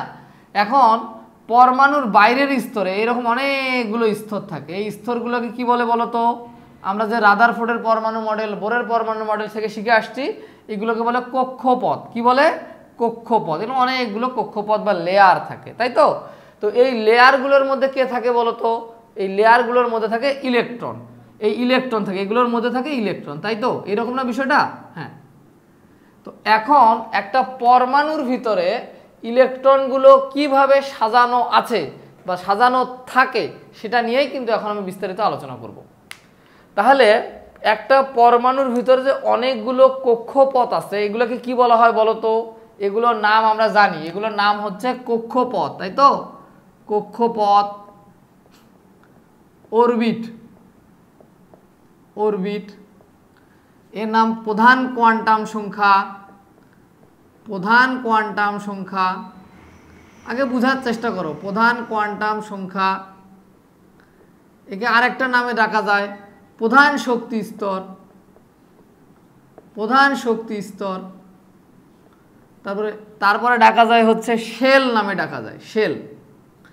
তাহলে আমরা এই যে পরমাণুর ভিতরে নিউক্লিয়াস ছাড়া, এটা নিউক্লিয়াস, নিউক্লিয়াস ছাড়া বাকি যে স্তরগুলো আছে এটাকে কি কি নামে ডাকতে পারি বলো? একটাকে বলে কক্ষপথ, অরবিট, প্রধান কোয়ান্টাম সংখ্যা, প্রধান শক্তি স্তর, প্রধান শক্তি স্তর, অথবা শেল নামে কিন্তু আমরা ডাকতে পারি এই লেয়ারগুলোকে বা কক্ষপথগুলোকে। তো এখন একটা পরমাণুর ভিতরে কতগুলো লেয়ার থাকবে এগুলোকে নাম্বারিং করা একটা সিস্টেম আছে, বা কতগুলো কক্ষপথ আছে, বা কতগুলো অরবিট আছে, অথবা কতগুলো শক্তি স্তর আছে, সবগুলো কথা একই দাঁড়ায়। তো একটা পরমাণুর ভিতরে যে শক্তি স্তরগুলো আছে, এই স্তরগুলোকে এটাকে n=1, n=2, n=3, n=4 দ্বারা রিপ্রেজেন্ট করা হয়। অর্থাৎ একটা পরমাণুর ভিতরে কতগুলো স্তর আছে, শক্তির স্তর আছে, এই স্তরগুলোকে আমরা কি দ্বারা প্রকাশ করতে পারি? স্মল m দ্বারা, n দ্বারা। n=1 মানে প্রথম শক্তি স্তর, n=2 মানে দ্বিতীয় শক্তি স্তর, n=3 মানে তৃতীয় শক্তি স্তর, n=4 মানে চতুর্থ শক্তি স্তর। তো এগুলোকে আরও একটা নামে ডাকা যায়, সেটা হচ্ছে এটাকে বলা হয় k, l, m, n shell নামেও ডাকা যায়। তাহলে যেটা আমাদের কে ক্যাপিটাল কে, এটা n ইকুয়াল 1, এটা K shell, L shell, M shell, N shell, অথবা n equal 1, n equal 2, n equal 3, n equal 4 নামে আমরা ডাকতে পারি। ঠিক আছে, তো এখন আমরা যদি একটু দেখি যে একতলায় আমরা কি বুঝলাম, যে একটা পরমাণুর ভিতরে অনেকগুলো কক্ষপথ বা অরবিট থাকে বা শক্তি স্তর থাকে, সেগুলোর নাম আমরা জানলাম, তাই তো? তো নামগুলো কি বলতো? একটাকে বললাম যে প্রথম শক্তি স্তর যেটা n ইকুয়াল 1, দ্বিতীয় শক্তি স্তর যেটা সেটা হচ্ছে n ইকুয়াল 2, তৃতীয় শক্তি স্তর যেটা n ইকুয়াল 3, চতুর্থ শক্তি স্তর যেটা সেটা n ইকুয়াল 4, কিন্তু তাই না? আমরা এই নামগুলো জানলাম না, একটু ফাঁকা ফাঁকা করে লিখি। এটা হচ্ছে n ইকুয়াল 2, এটা হচ্ছে n ইকুয়াল 3, n ইকুয়াল 4। অর্থাৎ একটা পরমাণুর ভিতরে যে লেয়ারগুলো আছে বা কক্ষপথগুলোকে আছে বা স্তরগুলো আছে, এটাকে আমরা n ইকুয়াল 1, 2, 3, 4 নামে ডাকতে পারি, অথবা আরও একটা নামে ডাকতে পারি, সেটাকে শেল বলি, এটাকে কে, এটা এল, এটা এম, এটা এন বলতে পারি। অর্থাৎ আমি যেটাকে এম শেল বলবো সেটাই কয় নম্বর স্তর? n ইকুয়াল 3 স্তর, তাই তো? এটা দাঁড়াচ্ছে। এখন এই শক্তি স্তরগুলোতে কতটা করে ইলেকট্রন বসবাস করতে পারে তার জন্য একটা সূত্র আছে। সেই সূত্রটা কি জানো? সেই সূত্রটাকে বলা হচ্ছে 2n² সূত্র, যেটা আমরা বোরের পরমাণু মডেল, রাদারফোর্ডের পরমাণু মডেল অনুসারে আমরা এগুলো শিখে আসছি। 2n²। তাহলে তুমি আমাকে বলো যে এই প্রথম শক্তি স্তরে কতটা ইলেকট্রন ধরবে, সেটা আমরা কিভাবে বের করতে পারবো? 2 × n²। n মানে কত? 1 এর উপর স্কোয়ার। তাহলে আমরা ইলেকট্রন সংখ্যা পাবো 2টা পাবো। তার মানে প্রথম স্তরে আমরা কয়টা ইলেকট্রন দিতে পারবো? সর্বোচ্চ 2টা ইলেকট্রন দিতে পারবো। তাহলে দ্বিতীয় শক্তি স্তরে n এর মান 2 না, এখানে 2 এর উপর স্কোয়ার, মানে ওই সূত্রতে ব্যবহার করতেছে। n এর মান 2 হইলে তাহলে এখানে 8টা ইলেকট্রন বসবে। অর্থাৎ দ্বিতীয় নম্বর যে স্তরটা আছে সেখানে সর্বোচ্চ আমি কয়টা ইলেকট্রন রাখতে পারবো বা থাকবে? বাস্তবে কয়টা ইলেকট্রন থাকবে? 8টা ইলেকট্রন থাকবে। n ইকুয়াল যেটা 3, তাহলে এইখানে কয়টা ইলেকট্রন থাকবে বলো তো? 3 এর উপর স্কোয়ার, তাহলে সর্বোচ্চ এখানে 18টা ইলেকট্রন থাকবে। দেখো 3 × 3 = 9, 9 × 2 = কত? 18টা। তার মানে তৃতীয় শক্তি স্তরে আমার ইলেকট্রন কয়টা থাকবে? ইলেকট্রন থাকবে সর্বোচ্চ 18টা ইলেকট্রন থাকবে। আর চতুর্থ স্তরে ইলেকট্রন কয়টা থাকবে বলো তো? 4 × 16, 16 × 2 = 32, 32টা ইলেকট্রন থাকবে, 32। তার মানে কোন শক্তি স্তরে কতটা ইলেকট্রন থাকবে সেটা কোন সূত্র দ্বারা ঠিক করা যায়? 2n² সূত্র দ্বারা ঠিক করা যায়। তার মানে আমি এখানে বলতে পারি যে কে শেল বা n ইকুয়াল 1 স্তরে ইলেকট্রন থাকবে 2টা, এল শেল বা n ইকুয়াল 2 স্তরে ইলেকট্রন থাকবে 8টা, এম বা তৃতীয় শক্তি স্তর যেটাকে বলছি n ইকুয়াল 3 স্তরে ইলেকট্রন থাকবে 18টা। অর্থাৎ n শেল বা n ইকুয়াল 4 স্তরে ইলেকট্রন থাকবে 32টা। তাহলে আমরা এটা বুঝতে পারলাম যে ম্যাক্সিমাম এতগুলো ইলেকট্রন এখানে রাখা যাবে। তো একটা পরমাণুর ভিতরে শুধু স্তরে থাকে ব্যাপারটা এমন না, স্তরের ভিতরে আবার স্তর থাকে। মনে করো একটা পরমাণুকে বিল্ডিং এর সাথে কম্পেয়ার করো, তো এরকম বিল্ডিং এর 1 তলা, 2 তলা, 3 তলা, 4 তলা, মনে করো একটা পরমাণুর ভিতরে এগুলো অনেকগুলো ফ্লোর আছে। তো ফ্লোরের মধ্যে আবার রুম আছে না বলো তো? শুধু ফ্লোরের মধ্যে কি রুম আছে না? প্রত্যেকটা ফ্লোরে রুম আছে না? এই পরমাণুর ভিতরেও আমরা বুঝলাম যে 1 তলা বা 1 নাম্বার ফ্লোরে 2টা ইলেকট্রন থাকে, 2 নাম্বার ফ্লোরে 8টা ইলেকট্রন থাকে, 3 নাম্বার ফ্লোরে 18টা ইলেকট্রন থাকে, 4 নাম্বার ফ্লোরে 32টা ইলেকট্রন থাকে। তো এখন এই 4 নাম্বার ফ্লোরে গিয়ে আবার রুম আছে, কিন্তু কি আছে? রুম, যেটাকে আমরা উপস্তর বলতেছি। স্তরের ভিতরে স্তর, যার নাম কি স্তর? উপস্তর। স্তরের ভিতরে স্তর, তার নাম কি বলো? উপস্তর। তাহলে ইলেকট্রনগুলো কোথায় আছে বলো তো? ইলেকট্রনগুলো আছে স্তরের ভিতরে, আরো এক ধাপ ভিতরে রুমের মধ্যে আছে, যেটাকে বলি আমরা উপস্তর। উপস্তরে তোমাদের বইয়ে বলা আছে যে উপস্তরের আরেকটা নাম হচ্ছে অরবিটাল। কি নাম? অরবিটাল, যেটাকে আমরা বলবো অরবিটাল বা উপস্তর। হ্যাঁ, আর এইটাকে বলবো অরবিট। কি বলবো? অরবিট। আমরা ফ্লোরগুলোকে বলবো অরবিট, ফ্লোরের ভিতরে যে রুমগুলো পাবো সেগুলোকে বলবো অরবিটাল। কি বলবো আমরা? অরবিটাল। ঠিক আছে, তো এখন দেখো আমরা যদি দেখি, একটু পরিষ্কার করে লিখি, দেখো তো এখন আমরা দেখব যে কোন ফ্লোরে কতটা রুম আছে বা কতটা উপস্তর আছে সেটা আমরা দেখব। কোন ফ্লোরে কতটা উপস্তর আছে সেটা নিয়ে আমরা বিস্তারিত কথাবার্তা বলবো। আচ্ছা, তো দেখো কোন স্তরে কতটা, কোন ফ্লোরে কতটা রুম আছে বা উপস্তর আছে সেটা আমরা দেখব কিভাবে। সেই সূত্রটা হচ্ছে আমাদের এল, এই উপস্তরকে এল দ্বারা প্রকাশ করা হয়। কি দ্বারা প্রকাশ করা হয়? এল দ্বারা প্রকাশ করা হয় উপস্তরকে। তো এল এর মানটা নির্ভর করবে 0 থেকে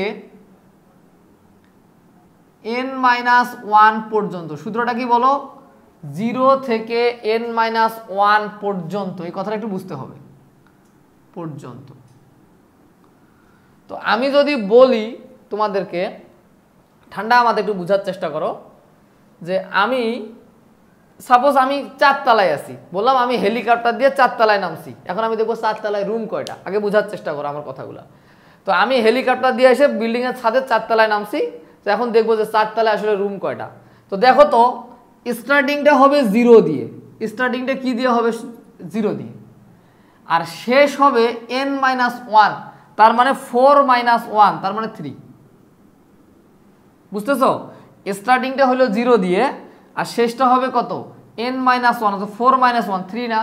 এখন তোমরা আমাকে একটু বলবা যে 0 থেকে n-1 পর্যন্ত, তার মানে এর ভিতরে কয়টা পূর্ণ সংখ্যা আছে?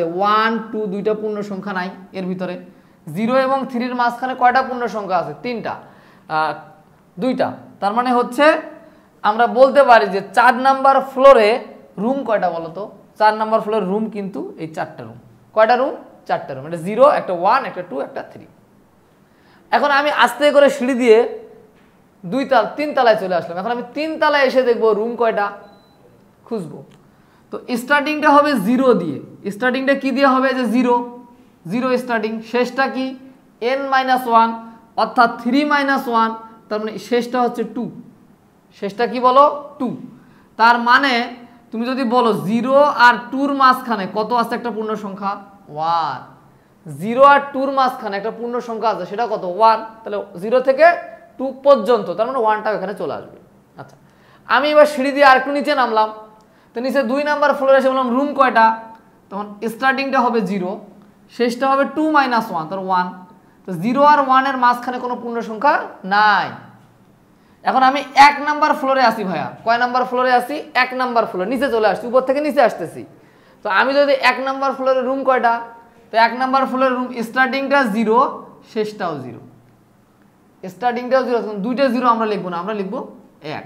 তার মানে আমাকে যদি এখন বলতে বলো যে একটা পরমাণুর ভিতরে কতগুলো রুম থাকবে বা কতগুলো স্তরের ভিতরে উপস্তর থাকবে, সেটা কোন সূত্র ঠিক করে?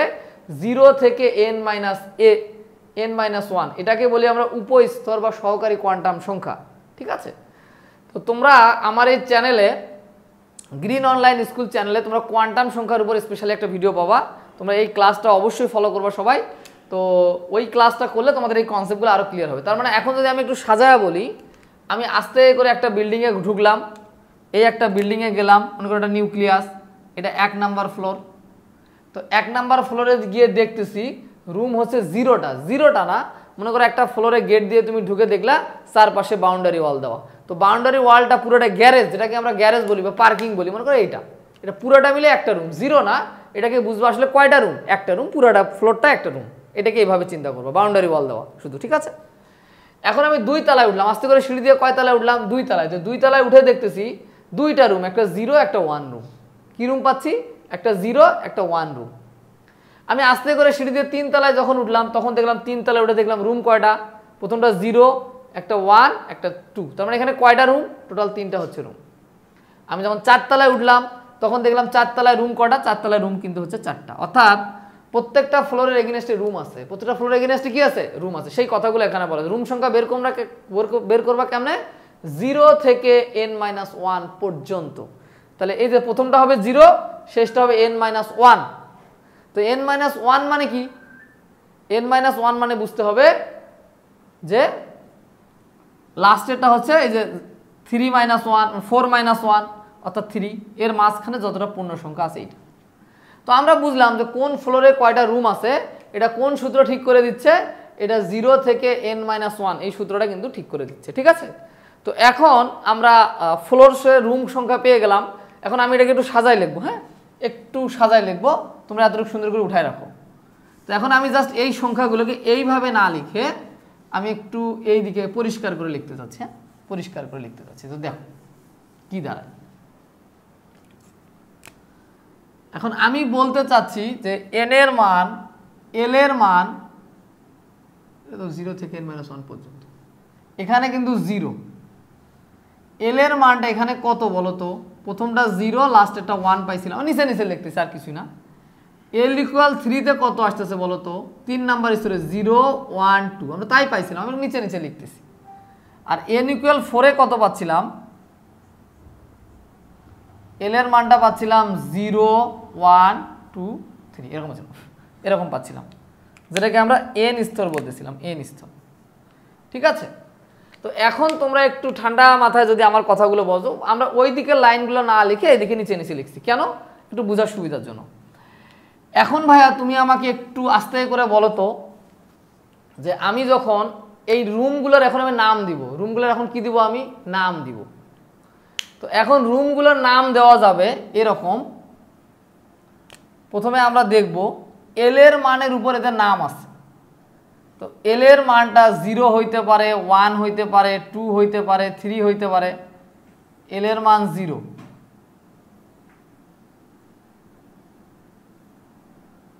তো এদের নাম আছে কিরকম? এল এর মান যখন 0 তখন এর নাম দিব এস। কি নাম দিব ভাইয়া? এস। এস মানে হচ্ছে শার্প, শার্প মানে তীক্ষ্ণ। এল এর মান যখন 1 তার নাম দিব পি, তার নাম প্রিন্সিপাল। এল এর মান যখন 2 তার নাম দিব আমরা ডি, ডি মানে ডিফিউজ, DIFFUS, ডিফিউজ।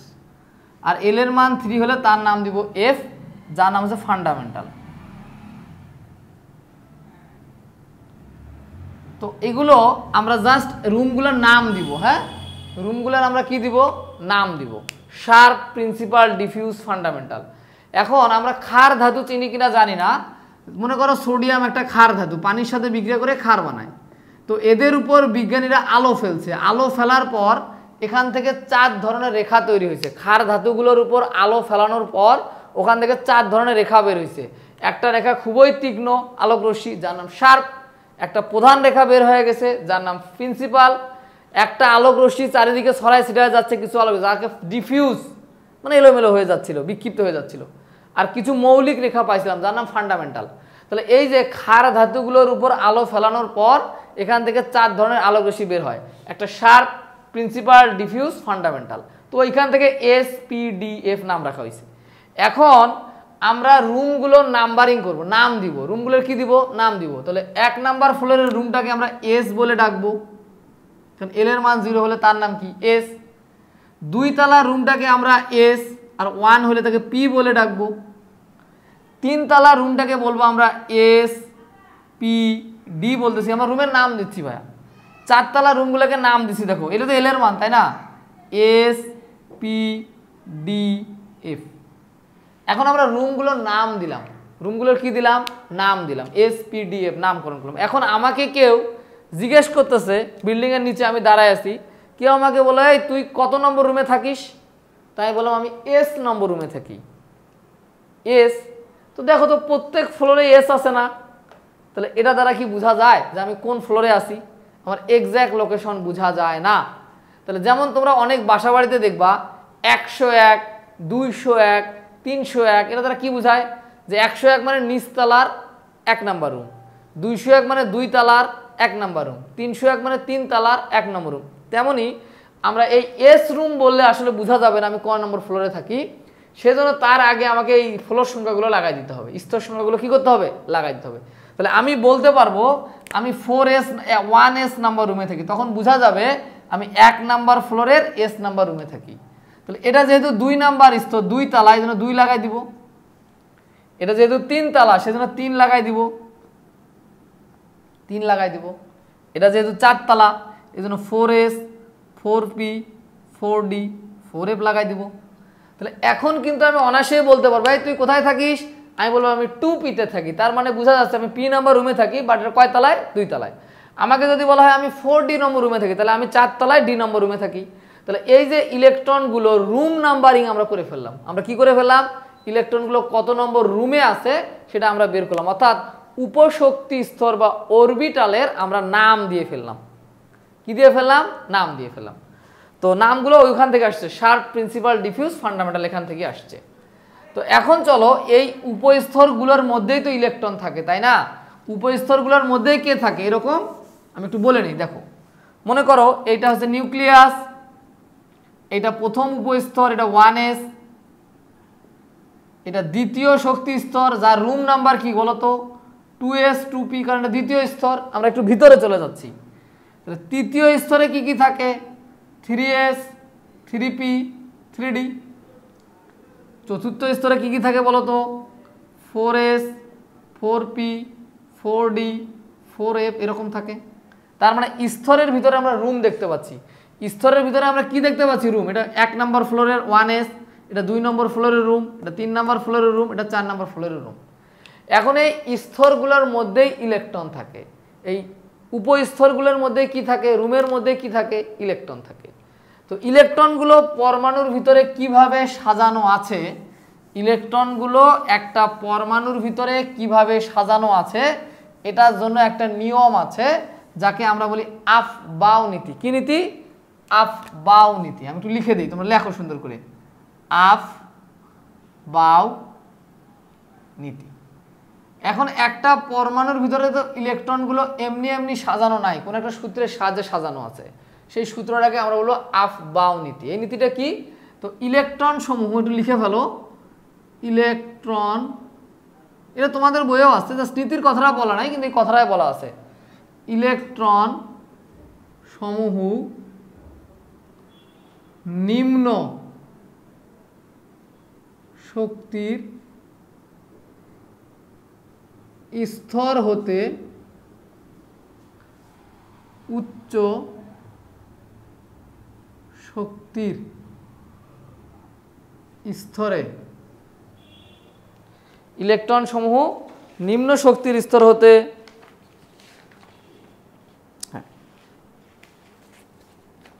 স্তরে প্রবেশ করে। ইলেকট্রন সমূহ নিম্ন শক্তির স্তর হতে উচ্চ শক্তির স্তরে প্রবেশ করে, প্রবেশ করে।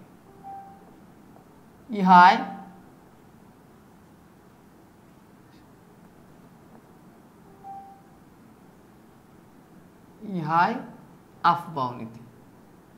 আফবাউ নীতি, এটাকে সুন্দর করে লিখে রাখো তোমরা। হ্যাঁ, তার মানে এখানে কি দাঁড়াচ্ছে ভাই একটু বলো তো? একটা পরমাণুর ভিতরে যে আমরা ইলেকট্রনগুলো সাজাবো, একটা পরমাণুর ভিতরে আমরা যে ইলেকট্রনগুলো সাজাবো সেটা কোন নীতির উপরে সাজানো আছে? অলরেডি আছে, জাস্ট আমরা রুলের মাধ্যমে দেখতে যাচ্ছি সেটা কোন নীতির মাধ্যমে? আফবাউ নীতি অনুসারে। অর্থাৎ আমরা একটা পরমাণুর ভিতরে ইলেকট্রন যদি দেখি যে কিভাবে সাজানো আছে, তো ইলেকট্রন সমূহ নিম্ন শক্তির স্তর হতে উচ্চ শক্তির স্তরের দিকে সাজানো আছে। এখন তুমি যদি আমাকে বলো, দেখো এটা কিন্তু প্রথম স্তর, এটা দ্বিতীয় স্তর, এটা তৃতীয় স্তর, এটা চতুর্থ স্তর দিয়ে কিন্তু সাজানো নাই। এটা কি দিয়ে সাজানো আছে? শক্তি দিয়ে।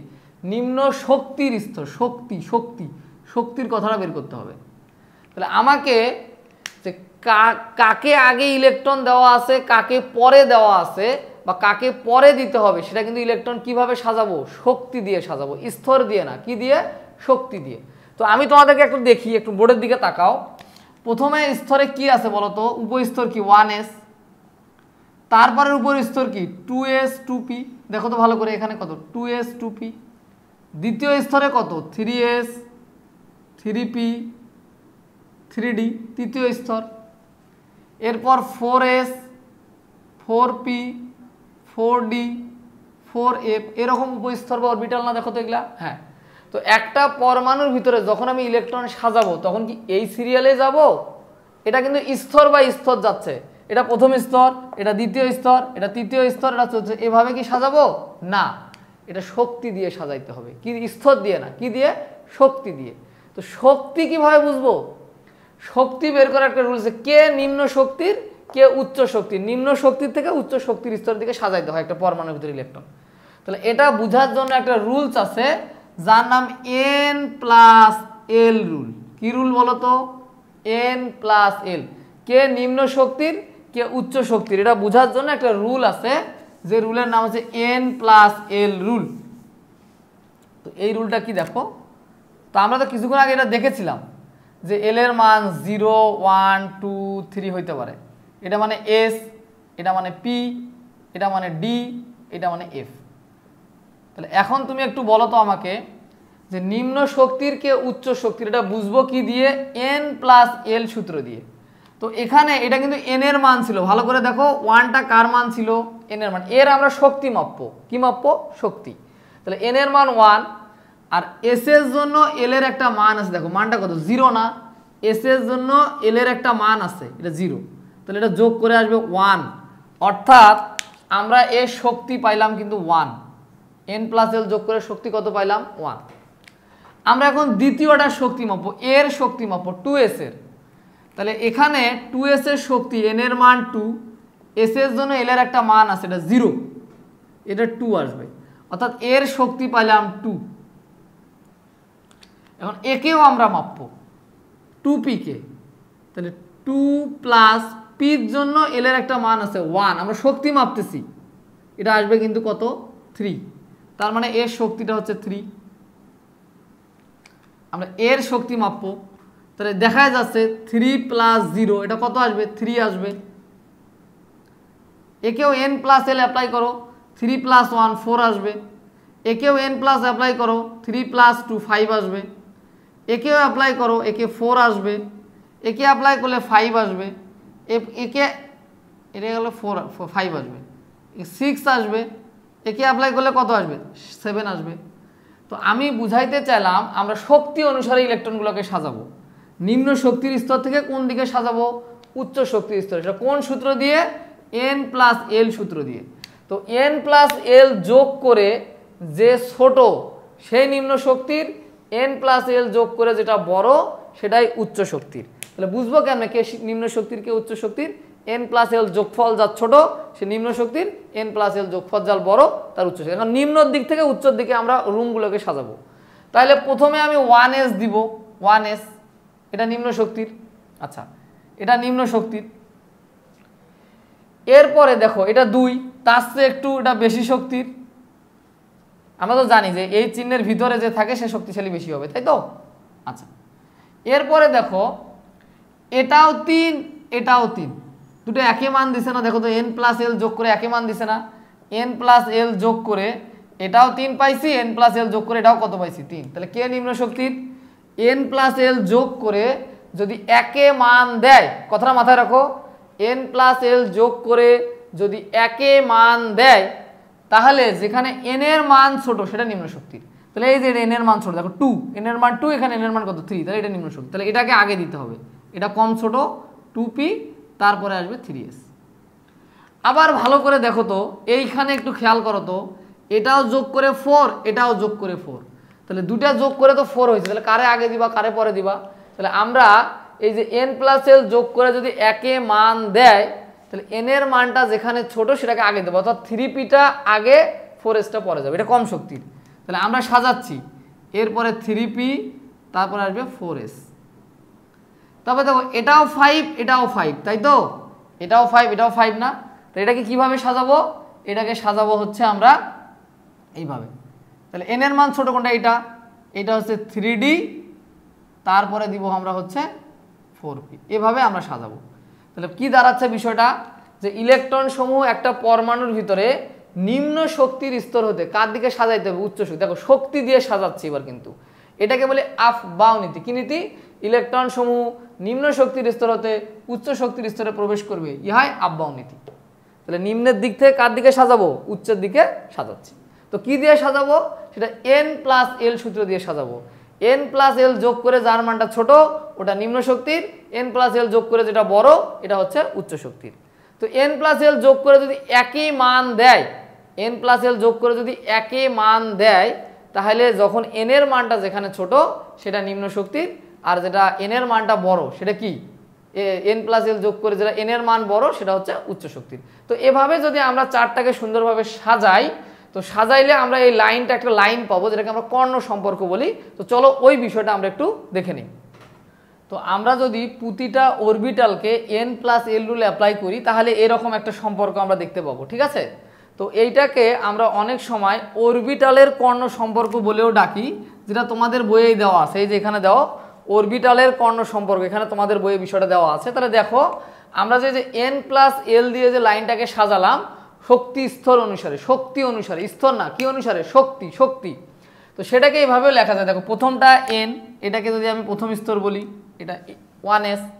তারপরে দেখো তো এইভাবে কোনাকুনি আসলে কি হবে, তারপরে আসবে 2s, তারপরে কি আসবে বলো তো, এটাকে যদি সাজাই 2p, তারপরে 3s, এটাকে যদি এভাবে সাজাই দেখো তো, তারপরে আসবে 3p 4s, এইভাবে যদি সাজাই তাহলে কি দাঁড়ায় দেখো তো, 3d 4p 5s চলে আসে। তারপর এটাকে যদি এই দিকে সাজাই তাহলে কি দাঁড়ায়, 4d 5p 6s চলে আসে।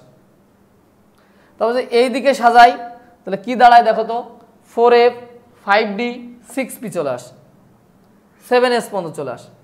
তারপর এটাকে যদি এই দিকে সাজাই তাহলে কি দাঁড়ায় দেখো তো সুন্দরভাবে, তারপরে 5f 6d 7p 8s পর্যন্ত চলে আসে।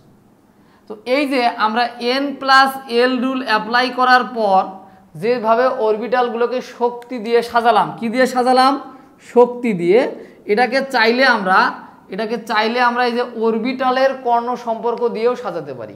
তো আমি যদি প্রত্যেকটাতে n plus L rule apply করে করে করে করে দেখি তবেও আমাদের এই জিনিসটাই তৈরি হবে, n প্লাস এল অ্যাপ্লাই করলে এই লাইনটাই তৈরি হবে। এটা অরবিটালগুলোকে শক্তি অনুসারে সাজাইছি, নিম্ন শক্তির স্তর হতে উচ্চ শক্তির স্তরে সাজাইছি। এই লাইনটা তোমরা ঠোঁটস্থ যদি করতে পারো, মুখস্থ ঠোঁটস্থ যদি করতে পারো, এই লাইনটা কিভাবে আসছে আমি দেখালাম, প্রত্যেকটাতে n প্লাস এল অ্যাপ্লাই করলে এই লাইনটাই তৈরি হবে। অথবা তুমি চাইলে এখান থেকে ইজিলি কি করতে পারবা, বের করতে পারবা, যেটা তোমাদের বইয়েও দেওয়া আছে। এখন তোমরা আমাকে একটু কথা বলবা সুন্দরভাবে, সেইটা হচ্ছে যে ইলেকট্রন সমূহ নিম্ন স্তর হতে উচ্চ শক্তির স্তরে যাবে। তো এইটা যে রুলস অনুসারে সাজানো আছে, যেটাকে আব্বাও নীতি বলতেছি, তো এইটা অনুসারে এই লাইনটা সুন্দর করে সাজানো আছে। তো এখন তোমরা এই লাইনটাকে আগে সুন্দর করে তোমরা মুখস্থ করবা, খাতায় লিখে কি করবা, মুখস্থ করবা, তাহলে তাড়াতাড়িতে তোমরা যে কোনো মৌলিক ইলেকট্রন বিন্যাস করতে পারবা। তো এখন দেখো, এখন আমি তোমাদের কিছু বলি। তো আমরা তো বুঝলাম যে অরবিটালগুলোকে শক্তি অনুসারে সাজাই ফেললাম, এরপর কি, এরপর আমি আর একটু জিনিস একটু দেখাই। আচ্ছা বোঝো আস্তে আস্তে। তো এখন হিসাবটা হচ্ছে যে আমি তো পেয়ে গেলাম এস পি ডি এফ, এগুলো তো পাইলাম না। তো আমরা আসলে এস এর মধ্যে কয়টা ইলেকট্রন দিতে পারবো, ম্যাক্সিমাম 2টা। পি ঘরে সর্বোচ্চ কয়টা ইলেকট্রন রাখতে পারবো, 6টা। ডি ঘরে মানুষ ঘুমাইতে পারবে 10টা, এফ ঘরে মানুষ ঘুমাইতে পারবে 14টা। তো এটা আমরা মুখস্থ জানি অনেকে, এস হইলে 2টা ইলেকট্রন দাও, এস নম্বর রুমে 2টা ইলেকট্রন থাকতে পারবে, পি নম্বর রুমে 6টা ইলেকট্রন থাকতে পারবে, ডি নম্বর রুমে 10টা ইলেকট্রন থাকতে পারবে, এফ নম্বর রুমে 14টা ইলেকট্রন থাকতে পারবে। তো এটা আমাকে যদি বলে এটা প্রমাণ করে দাও যে এস রুমে 2টা ইলেকট্রন থাকবে, পি রুমে 6টা ইলেকট্রন থাকবে, আর হচ্ছে ডি রুমে 10টা ইলেকট্রন থাকবে, এটা প্রমাণ করো। তাহলে এটাকে উপস্তরের ইলেকট্রন ধারণ ক্ষমতা লিখবো, উপস্তর বা অরবিটালে সর্বোচ্চ ইলেকট্রন ধারণ ক্ষমতা, ইলেকট্রন ধারণ ক্ষমতা, উপস্তর বা অরবিটালে। তাহলে আমাকে যদি বলা হয় এস অরবিটালে, এস অরবিটালে ইলেকট্রন সর্বোচ্চ, কথাটা লিখে দিই, অরবিটালে সর্বোচ্চ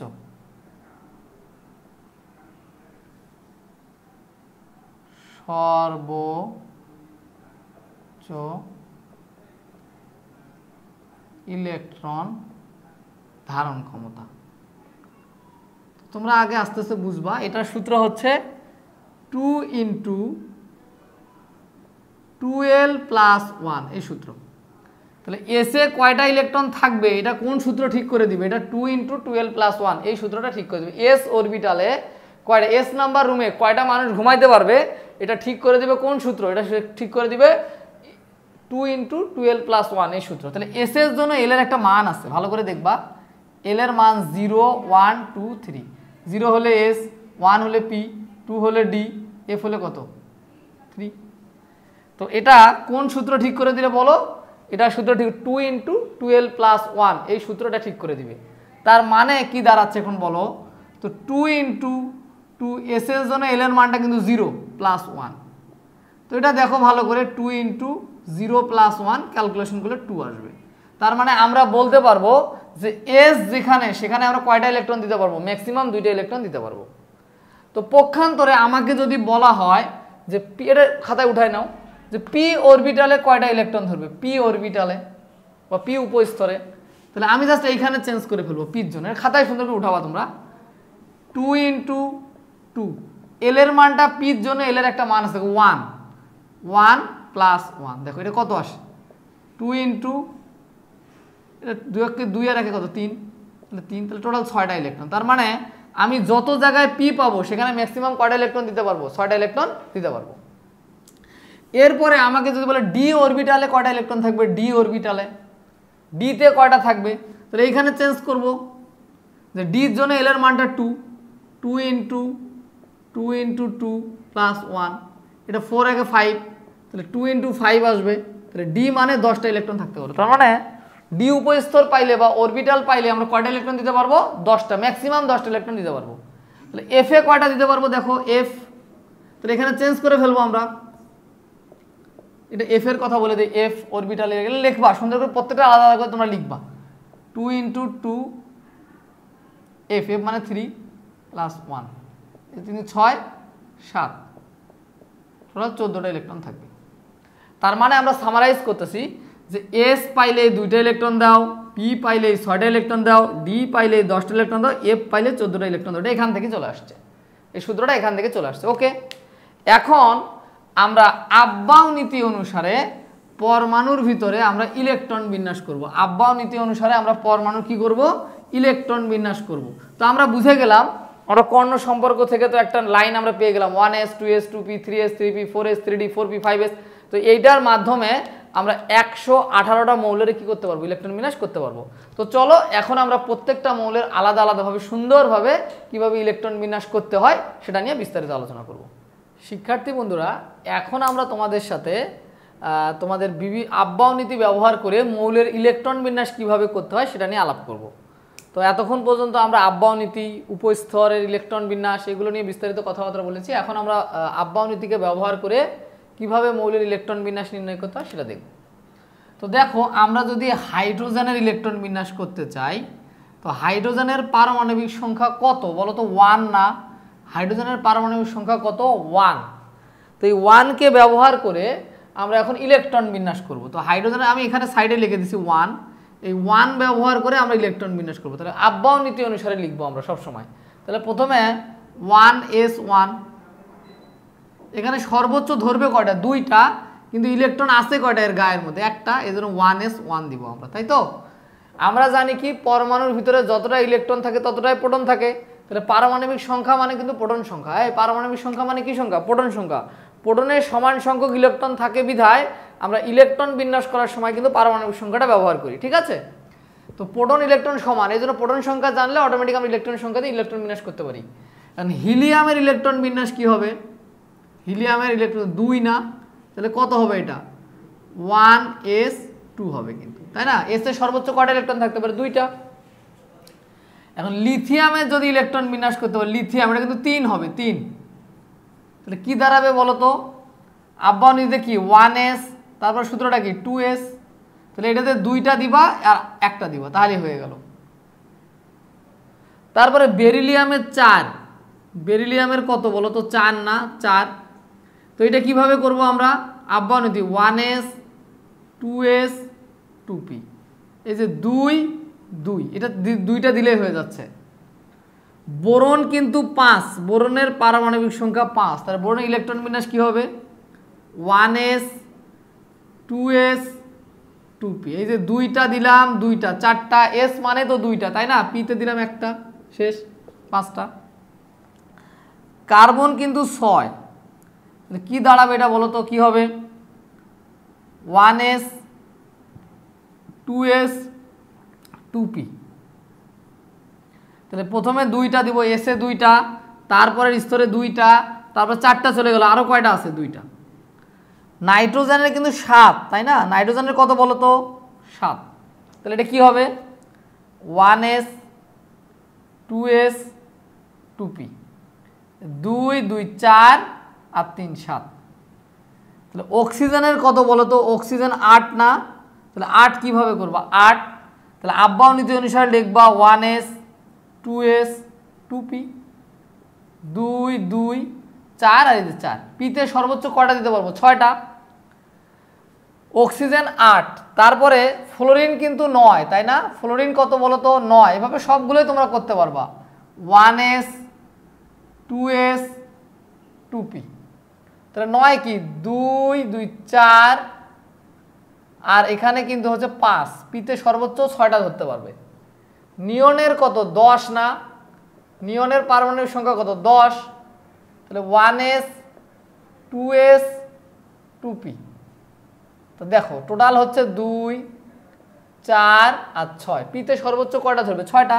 পিতে সর্বোচ্চ কয়টা ধরে বলো তো? পিতে সর্বোচ্চ 6টা। তো 10 পর্যন্ত হয়ে গেল। সোডিয়ামের 11, তোমরা নিজেরা সবগুলোই প্র্যাকটিস করো, আমি কয়েকটা দেখাচ্ছি জাস্ট।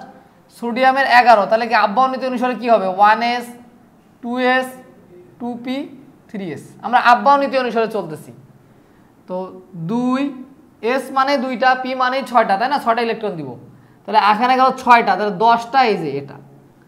আমাকে যদি ম্যাগনেসিয়ামের ইলেকট্রন বিন্যাস করে, ম্যাগনেসিয়াম কিন্তু 12। এই ম্যাগনেসিয়াম কত বলো? 12। তাহলে 12টা কিভাবে আসবে? আব্বাও নীতি অনুসারে লিখবো 1s 2s 2p 3s 2 4 6 10 আর 2 12। অ্যালুমিনিয়ামের কত আসবে? অ্যালুমিনিয়াম কিন্তু 13। তাহলে কিভাবে করব আমরা?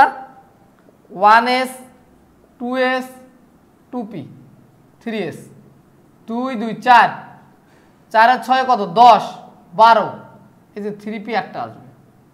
তো এরকম অ্যালুমিনিয়াম, সিলিকন, ফসফরাস তোমরা প্রত্যেকটাই করতে পারবা, তাই না? আমি নর্মালি তোমাকে ক্লোরিন দেখাচ্ছি। ক্লোরিন কিন্তু 17। তোমরা সবগুলোই প্র্যাকটিস করবা নিজেরা। 17। তাহলে কি আসবে? আগে আব্বাও নীতি অনুসারে লিখবা 1s 2s 2p 3s 3p। আব্বাও নীতি অনুসারে লিখতে হবে, তাই তো?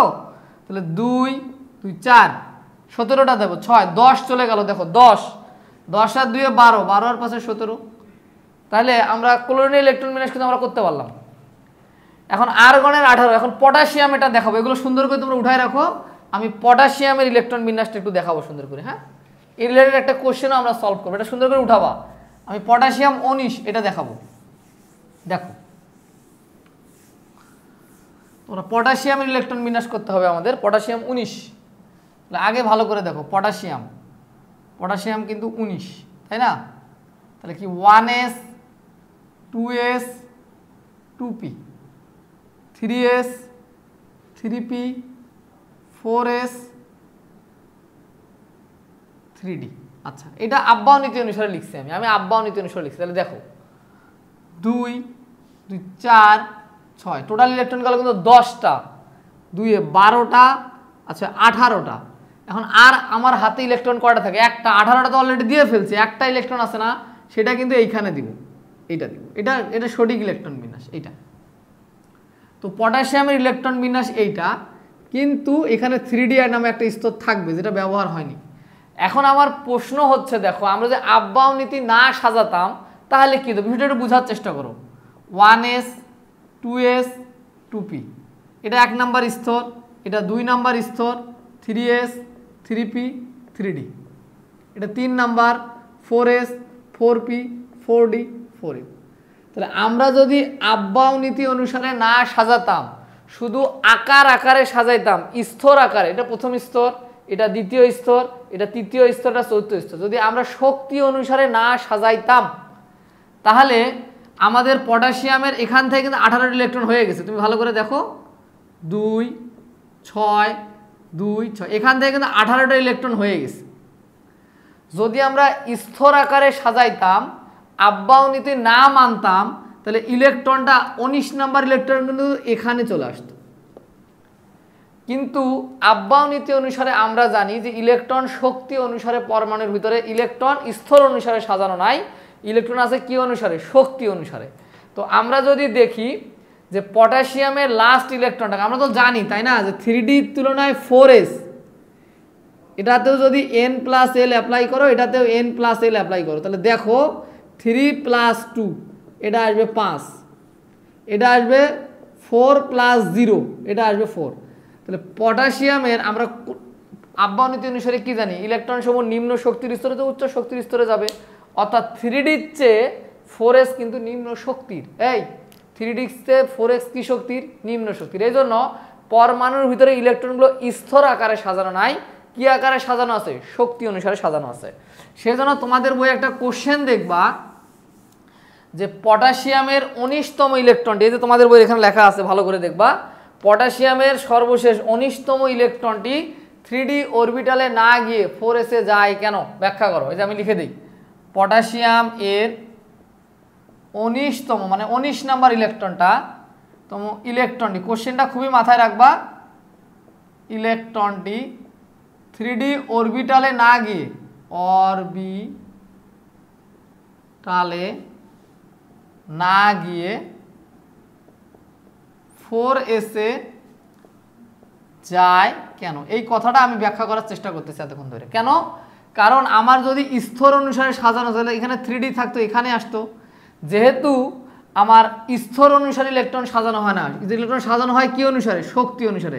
তো 3D সে 4s নিম্ন শক্তি, 3D সে 4s কম শক্তির। এই জন্য ইলেকট্রন সমূহ নিম্ন শক্তির স্তরেতে কোন দিকে যাবে? উচ্চ শক্তির স্তরে যাবে। এই জন্য পটাশিয়ামের 19 নাম্বার ইলেকট্রন, এখান থেকে 18টা শেষ, 19 নাম্বার ইলেকট্রনটা আব্বাও নীতি অনুসারে নিম্ন শক্তির স্তর 4s হওয়ার কারণে ইলেকট্রনটা নিম্ন শক্তির স্তর 4s এ যায়, 3Dতে না যায়।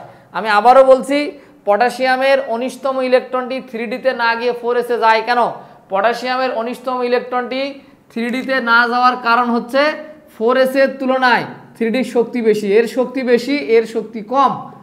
n+l অ্যাপ্লাই করার পর, আবারও বলো কি অ্যাপ্লাই করার পর? n+l অ্যাপ্লাই করে দেখবা এটা নিম্ন শক্তির, এটা উচ্চ শক্তির। আব্বাও নীতি কি বলছে?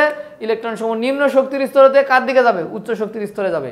সেজন্য পটাশিয়ামের 19তম ইলেকট্রনটি 3Dতে না গিয়ে 4s এ যায়, তার কারণ হচ্ছে 4sটা নিম্ন শক্তির, 3Dটা হচ্ছে উচ্চ শক্তির। আশা করি তোমরা ব্যাপারটা বুঝতে পারছো যে পটাশিয়ামের 19তম ইলেকট্রনটি 3D অরবিটালে না গিয়ে 4s এ যায় কেন? কারণ 4s নিম্ন শক্তি 3Dর তুলনায়। সেহেতু আকার দিয়ে আমরা পরমাণুর মধ্যে ইলেকট্রন সাজাই না, ইলেকট্রন সাজাই হচ্ছে শক্তি দিয়ে, শক্তি দিয়ে। আশা করি তোমরা ব্যাপারটা আমার বুঝতে পারছো। তো এই কোশ্চেনটা তোমাদের বইয়ে সৃজনশীলে চলে আসবে যে পটাশিয়ামের 19তম ইলেকট্রনটি 3D অরবিটালে না গিয়ে 4s এ যায় কেন? তখন ব্যাখ্যা করবা, ওটাতে n+l লাগাই দিবা, এটাতে n+l লাগাই দিবা, দেখবা 4sটা নিম্ন শক্তির আর 3Dটা উচ্চ শক্তির। তো আমি বলবো আব্বাও নীতি অনুসারে ইলেকট্রন সমূহ নিম্ন শক্তির স্তরে কোন দিকে যায়? উচ্চ শক্তির স্তরে যায়। সেজন্যই পটাশিয়ামের 19 নম্বর ইলেকট্রনটা 3Dতে না গিয়ে 4s এ যায়। সাজায় গোছায় লিখে ফেলবা, ঠিক আছে? এখন আমরা যদি ক্যালসিয়াম আঁকাই 20, তাহলে জাস্ট কি হবে? 1s 2s 2p, 3s 3p, 4s 3d। তাহলে 2 2 6, 2 আর 2 4 6 10 12 18 এই 20, এটা লাগবে না। এখন এইভাবে আমরা যদি ইলেকট্রন বিন্যাস করতে করতে ক্রোমিয়ামে যাই, ভালো করে খেয়াল করবা, এটা একটা ব্যতিক্রম ইলেকট্রন বিন্যাস, এদিকে নজর দাও। এইটা একটা ব্যতিক্রম ইলেকট্রন বিন্যাস। ক্রোমিয়াম কিন্তু 24, ক্রোমিয়াম কত বলো তো? 24, এটা মাথায় রাখবা। এটা একটা ব্যতিক্রম মৌলের ইলেকট্রন বিন্যাস, ক্রোমিয়াম 24, এটা আমরা করবো সুন্দর, এটা পরীক্ষাতে আসবে।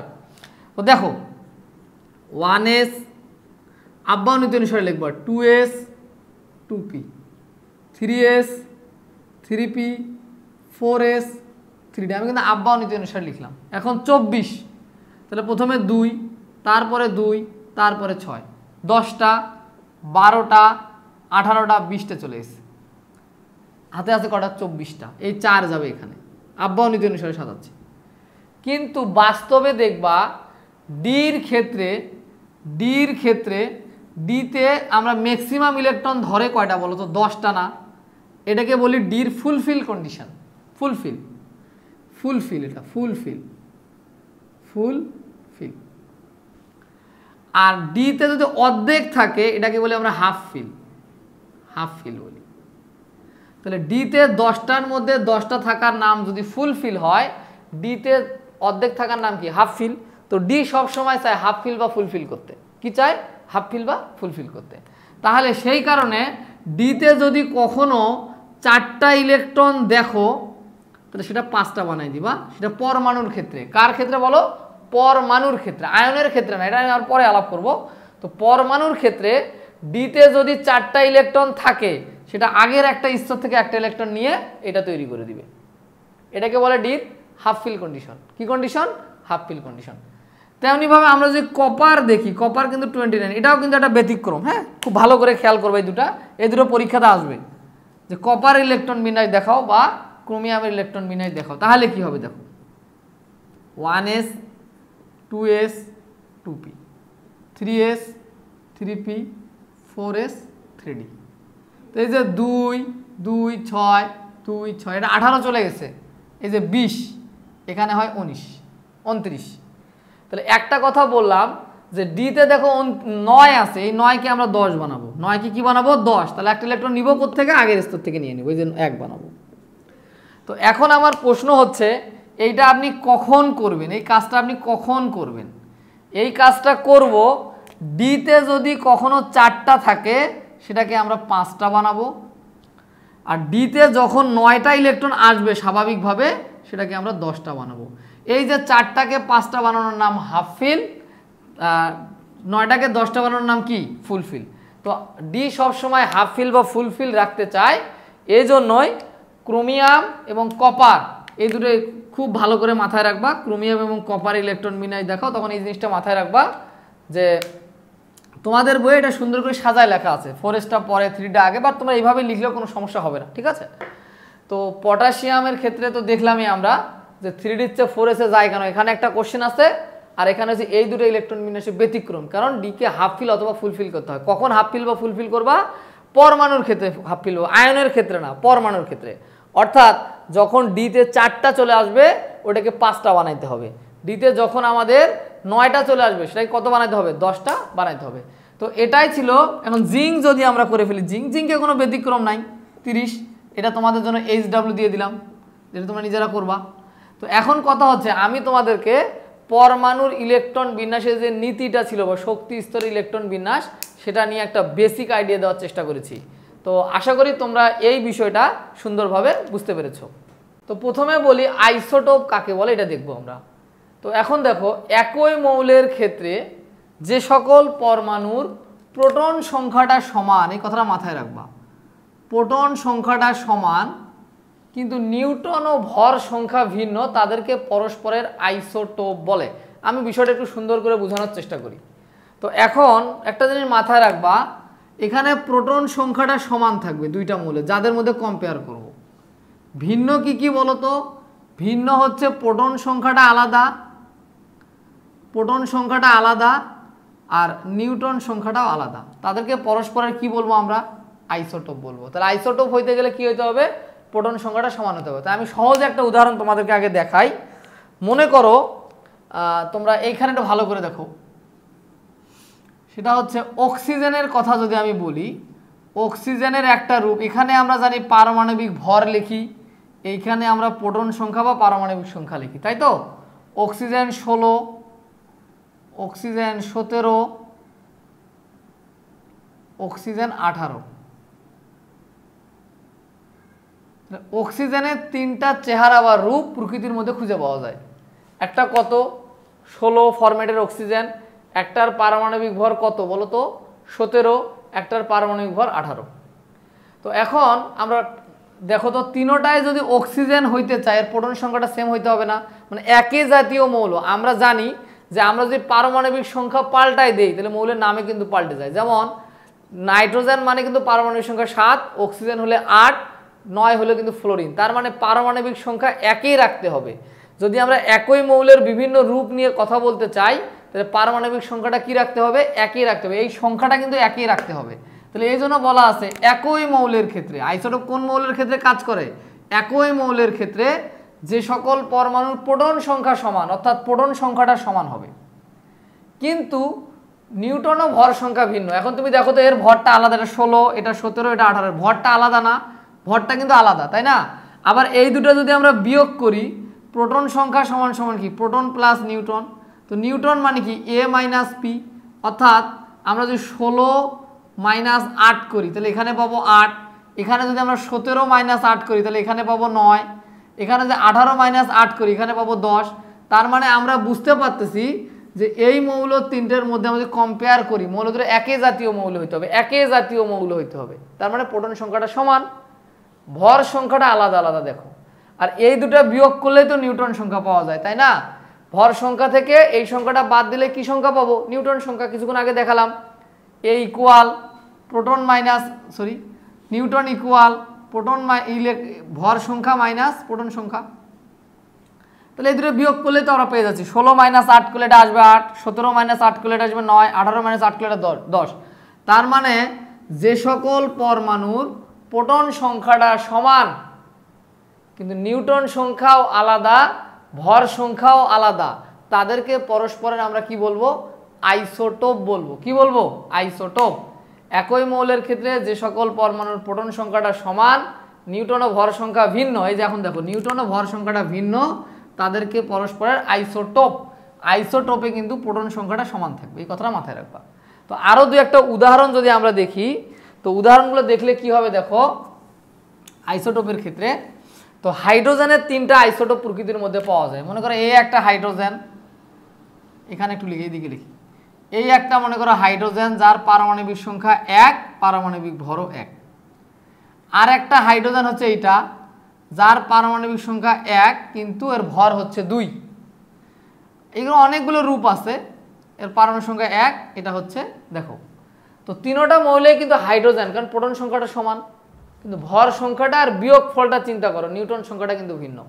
তাহলে এইটার নাম হাইড্রোজেন, একে হাইড্রোজেন ডাকা যায়, অথবা এর আর একটা নাম আছে প্রোটিয়াম। প্রোটিয়াম, হ্যাঁ, এর নাম হচ্ছে প্রোটিয়াম। হ্যাঁ, এর নাম হচ্ছে ডিউটেরিয়াম। এটাও হাইড্রোজেনের একটা রূপ যার নাম ডিউটেরিয়াম। আর এর নাম হচ্ছে ট্রিটিয়াম। তাহলে হাইড্রোজেনের আইসোটোপ অনেকগুলো আছে, যার মধ্যে আমরা যদি বলি, তোমাদের বই অনেকগুলো দেওয়া আছে। তো একটা জিনিস দেখবা, একটা নাম প্রোটিয়াম বা হাইড্রোজেন, একটা নাম ডিউটেরিয়াম যার পারমাণবিক ভর 2, আর নাম ট্রিটিয়াম। তাহলে মিল কি বলো? সবগুলোর মধ্যে প্রোটন সংখ্যাটা সমান। দেখো প্রোটন সংখ্যাটা কি সমান, কিন্তু ভর সংখ্যাটা আলাদা আলাদা। নিউটন সংখ্যাটা কি বিয়োগ করে দেখো, এর বিয়োগফল, এর বিয়োগফল, এর বিয়োগফলটা আলাদা। তার মানে আইসোটোপ হইতে গেলে প্রোটন সংখ্যা সমান হবে, নিউটন ও ভর সংখ্যাগুলো কি হবে? আলাদা আলাদা হবে। তাদেরকে আমরা পরস্পরের কি বলতে পারি? আইসোটোপ বলতে পারি। আইসোটোপ। ক্লিয়ার? আইসোটোপ হলে কি মিলবে? প্রোটন সংখ্যাটা সমান। এখন আমরা দেখব আইসোবার। আমরা কি দেখব? আইসোবার। তো আইসোবারটা এখানে একটু ভালো করে দেখবা, ভর সংখ্যা সমান হবে। ভর সংখ্যা মানে উপরের ভ্যালুটা সমান, আর প্রোটন সংখ্যাও আলাদা, নিউটন সংখ্যাও আলাদা, এই দুটো সংখ্যা আলাদা আলাদা। তার মানে আমি যদি একটু শর্টকাটে লিখি, এখানে এবার ভর সংখ্যাটা মিলবে, প্রোটন সংখ্যাটাও আলাদা, নিউটন সংখ্যাও আলাদা। তো তুমি আমাকে বলো তো, যদি প্রোটন সংখ্যাটা আলাদা হয় মৌল কি একই হবে? না, প্রোটন সংখ্যা ভিন্ন ভিন্ন হলে মৌলগুলো কিন্তু ভিন্ন ভিন্ন হবে। এই জন্য বলা আছে কি ভিন্ন ভিন্ন মৌলের ক্ষেত্রে। কি মৌলের ক্ষেত্রে? ভিন্ন ভিন্ন মৌলের ক্ষেত্রে যে সকল পরমাণুর ভর সংখ্যা সমান। তাহলে আমরা যদি একটু দেখি দুইটা মৌলের ক্ষেত্রে ভর সংখ্যা কেমনে সমান হয়। মনে করো আমি একটা মৌল লিখলাম আর্গন, আর একটা মৌল লিখলাম ক্যালসিয়াম। তো আর্গনের পারমাণবিক ভর কিন্তু 18, আর ক্যালসিয়ামের পারমাণবিক ভর কিন্তু 20। তো দুটো ভিন্ন মৌল হয়ে গেল না? কিন্তু দেখবা এরও পারমাণবিক ভর 40, এরও 40। তো এটা আর একটা রূপ, আর্গনের একটা রূপ, এটা ক্যালসিয়ামের আর একটা রূপ। তো আমরা তাদের মধ্যে কম্পেয়ার করতেছি, দুইটা আইসোটোপের মধ্যে আমরা কম্পেয়ার করতেছি। তাহলে তুমি আমাকে বলো তো এই দুটা পরস্পরের কি? দেখো তো ভিন্ন ভিন্ন মৌল না দুইটা? তার মানে দুইজনের, দেখো ভালো করে, দুইজনের প্রোটন সংখ্যা এইটা মান কিন্তু সমান। তার মানে ভর সংখ্যাটা সমান। ভর সংখ্যাটা কি সমান, প্রোটন সংখ্যাটা ভিন্ন। দেখো তো দুইটার প্রোটন সংখ্যাটা ভিন্ন। আর এই দুটো যদি বিয়োগ করি, বিয়োগ করলে আমরা নিউটন সংখ্যা পাই, কারণ নিউটন সমান সমান ভর সংখ্যা বিয়োগ প্রোটন সংখ্যা। তো এই দুটো বিয়োগ করলে এটা আসবে 22, আর এই দুটো বিয়োগ করলে আসবে 20। তার মানে নিউটন সংখ্যাটাও কি এখানে আলাদা আলাদা। তাহলে যে সকল পরমাণুর যে সকল পরমাণুর ভর সংখ্যাটা সমান, নিউটন সংখ্যা আর প্রোটন সংখ্যাটা ভিন্ন, ভালো করে দেখো নিউটন সংখ্যা এবং প্রোটন সংখ্যাটা ভিন্ন, তাদেরকে পরস্পরের আইসোবার বলে। আইসোবার, এখানে আইসোটোন লিখছি, এটা আইসোটোন না, এটা হবে আইসোবার। হ্যাঁ, আইসোবার বলে, আইসোবার। আচ্ছা, আরেকটা উদাহরণ দিই আমরা, এটা হচ্ছে কপার আর জিঙ্ক দিয়ে দিতে পারি। সাপোজ কপার 29, জিঙ্ক 30, কিন্তু এর একটা রূপের ভর হচ্ছে 64, এরও একটা রূপের ভর হচ্ছে 64। তো অরিজিনাল কপার হচ্ছে বেশি 63.5, জিঙ্ক হচ্ছে 65, বাট ওর আর একটা আইসোটোপ, মানে দুইটা মৌলের দুটো ভিন্ন রূপের সাথে আমরা কম্পেয়ার করতেছি। এই বিষয়টা হচ্ছে এরকম। তো যদি দুইটা মৌলের ভর সংখ্যা মিলে যায়, দেখো তো এর ভর সংখ্যা মিলে গেছে না, এর এ মিলে গেছে কিনা বলো, এর কিন্তু এ মিলে গেছে, ভর সংখ্যা মিলে গেছে। তো ভর সংখ্যা যেহেতু মিলে গেছে আর প্রোটন সংখ্যাটা আলাদা আলাদা, তো প্রোটন সংখ্যা আলাদা হলে তার নাম কি? প্রোটন সংখ্যা আলাদা, ভর সংখ্যাটা সেম, প্রোটন সংখ্যা আলাদা, আর দুইটা বিয়োগ করে দেখো এই দুটোর বিয়োগফল যা, এই দুটোর বিয়োগফল আলাদা। তার মানে আমরা বলতে পারি ভর সংখ্যা সমান, প্রোটন সংখ্যা আলাদা, নিউট্রন সংখ্যা আলাদা। আর প্রোটন সংখ্যা আলাদা হলে সেটা কিন্তু ভিন্ন মৌল হবে। কি মৌল হবে? এই জন্য বলা আছে ভিন্ন ভিন্ন মৌলের ক্ষেত্রে যে সকল পরমাণুর ভর সংখ্যা সমান কিন্তু নিউট্রন ও প্রোটন সংখ্যা ভিন্ন, নিউট্রন ও প্রোটন সংখ্যা ভিন্ন, ক্লিয়ার?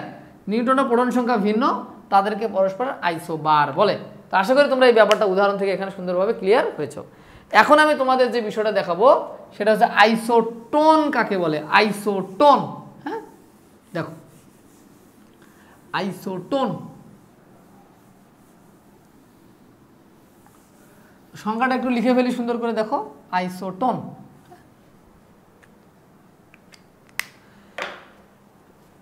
দেখো ভিন্ন ভিন্ন মৌলের ক্ষেত্রে, ভিন্ন ভিন্ন মৌলের ক্ষেত্রে যে সকল পরমাণুর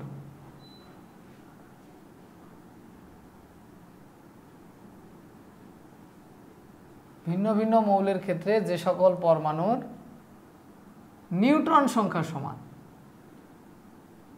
নিউট্রন সংখ্যা সমান কিন্তু ভর সংখ্যা ও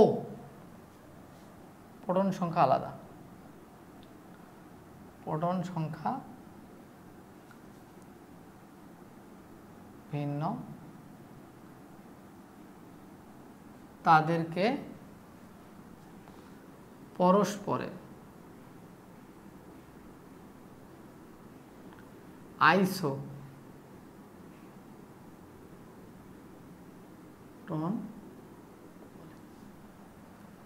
তো এখন এখানে কি কি সমান হবে? এখানে কিন্তু নিউট্রন সংখ্যাটা সমান হবে, মানে বিয়োগফলটা সমান হবে, কিন্তু প্রোটন এবং এটা আমাদের আলাদা হয়ে যাবে। যেমন আমাকে যদি বলা হয়, দেখো কার্বন, কার্বনের একটা রূপ হচ্ছে এটা 13 কার্বন 6, এটা কার্বনের একটা আলাদা রূপ 14 নাইট্রোজেন 7।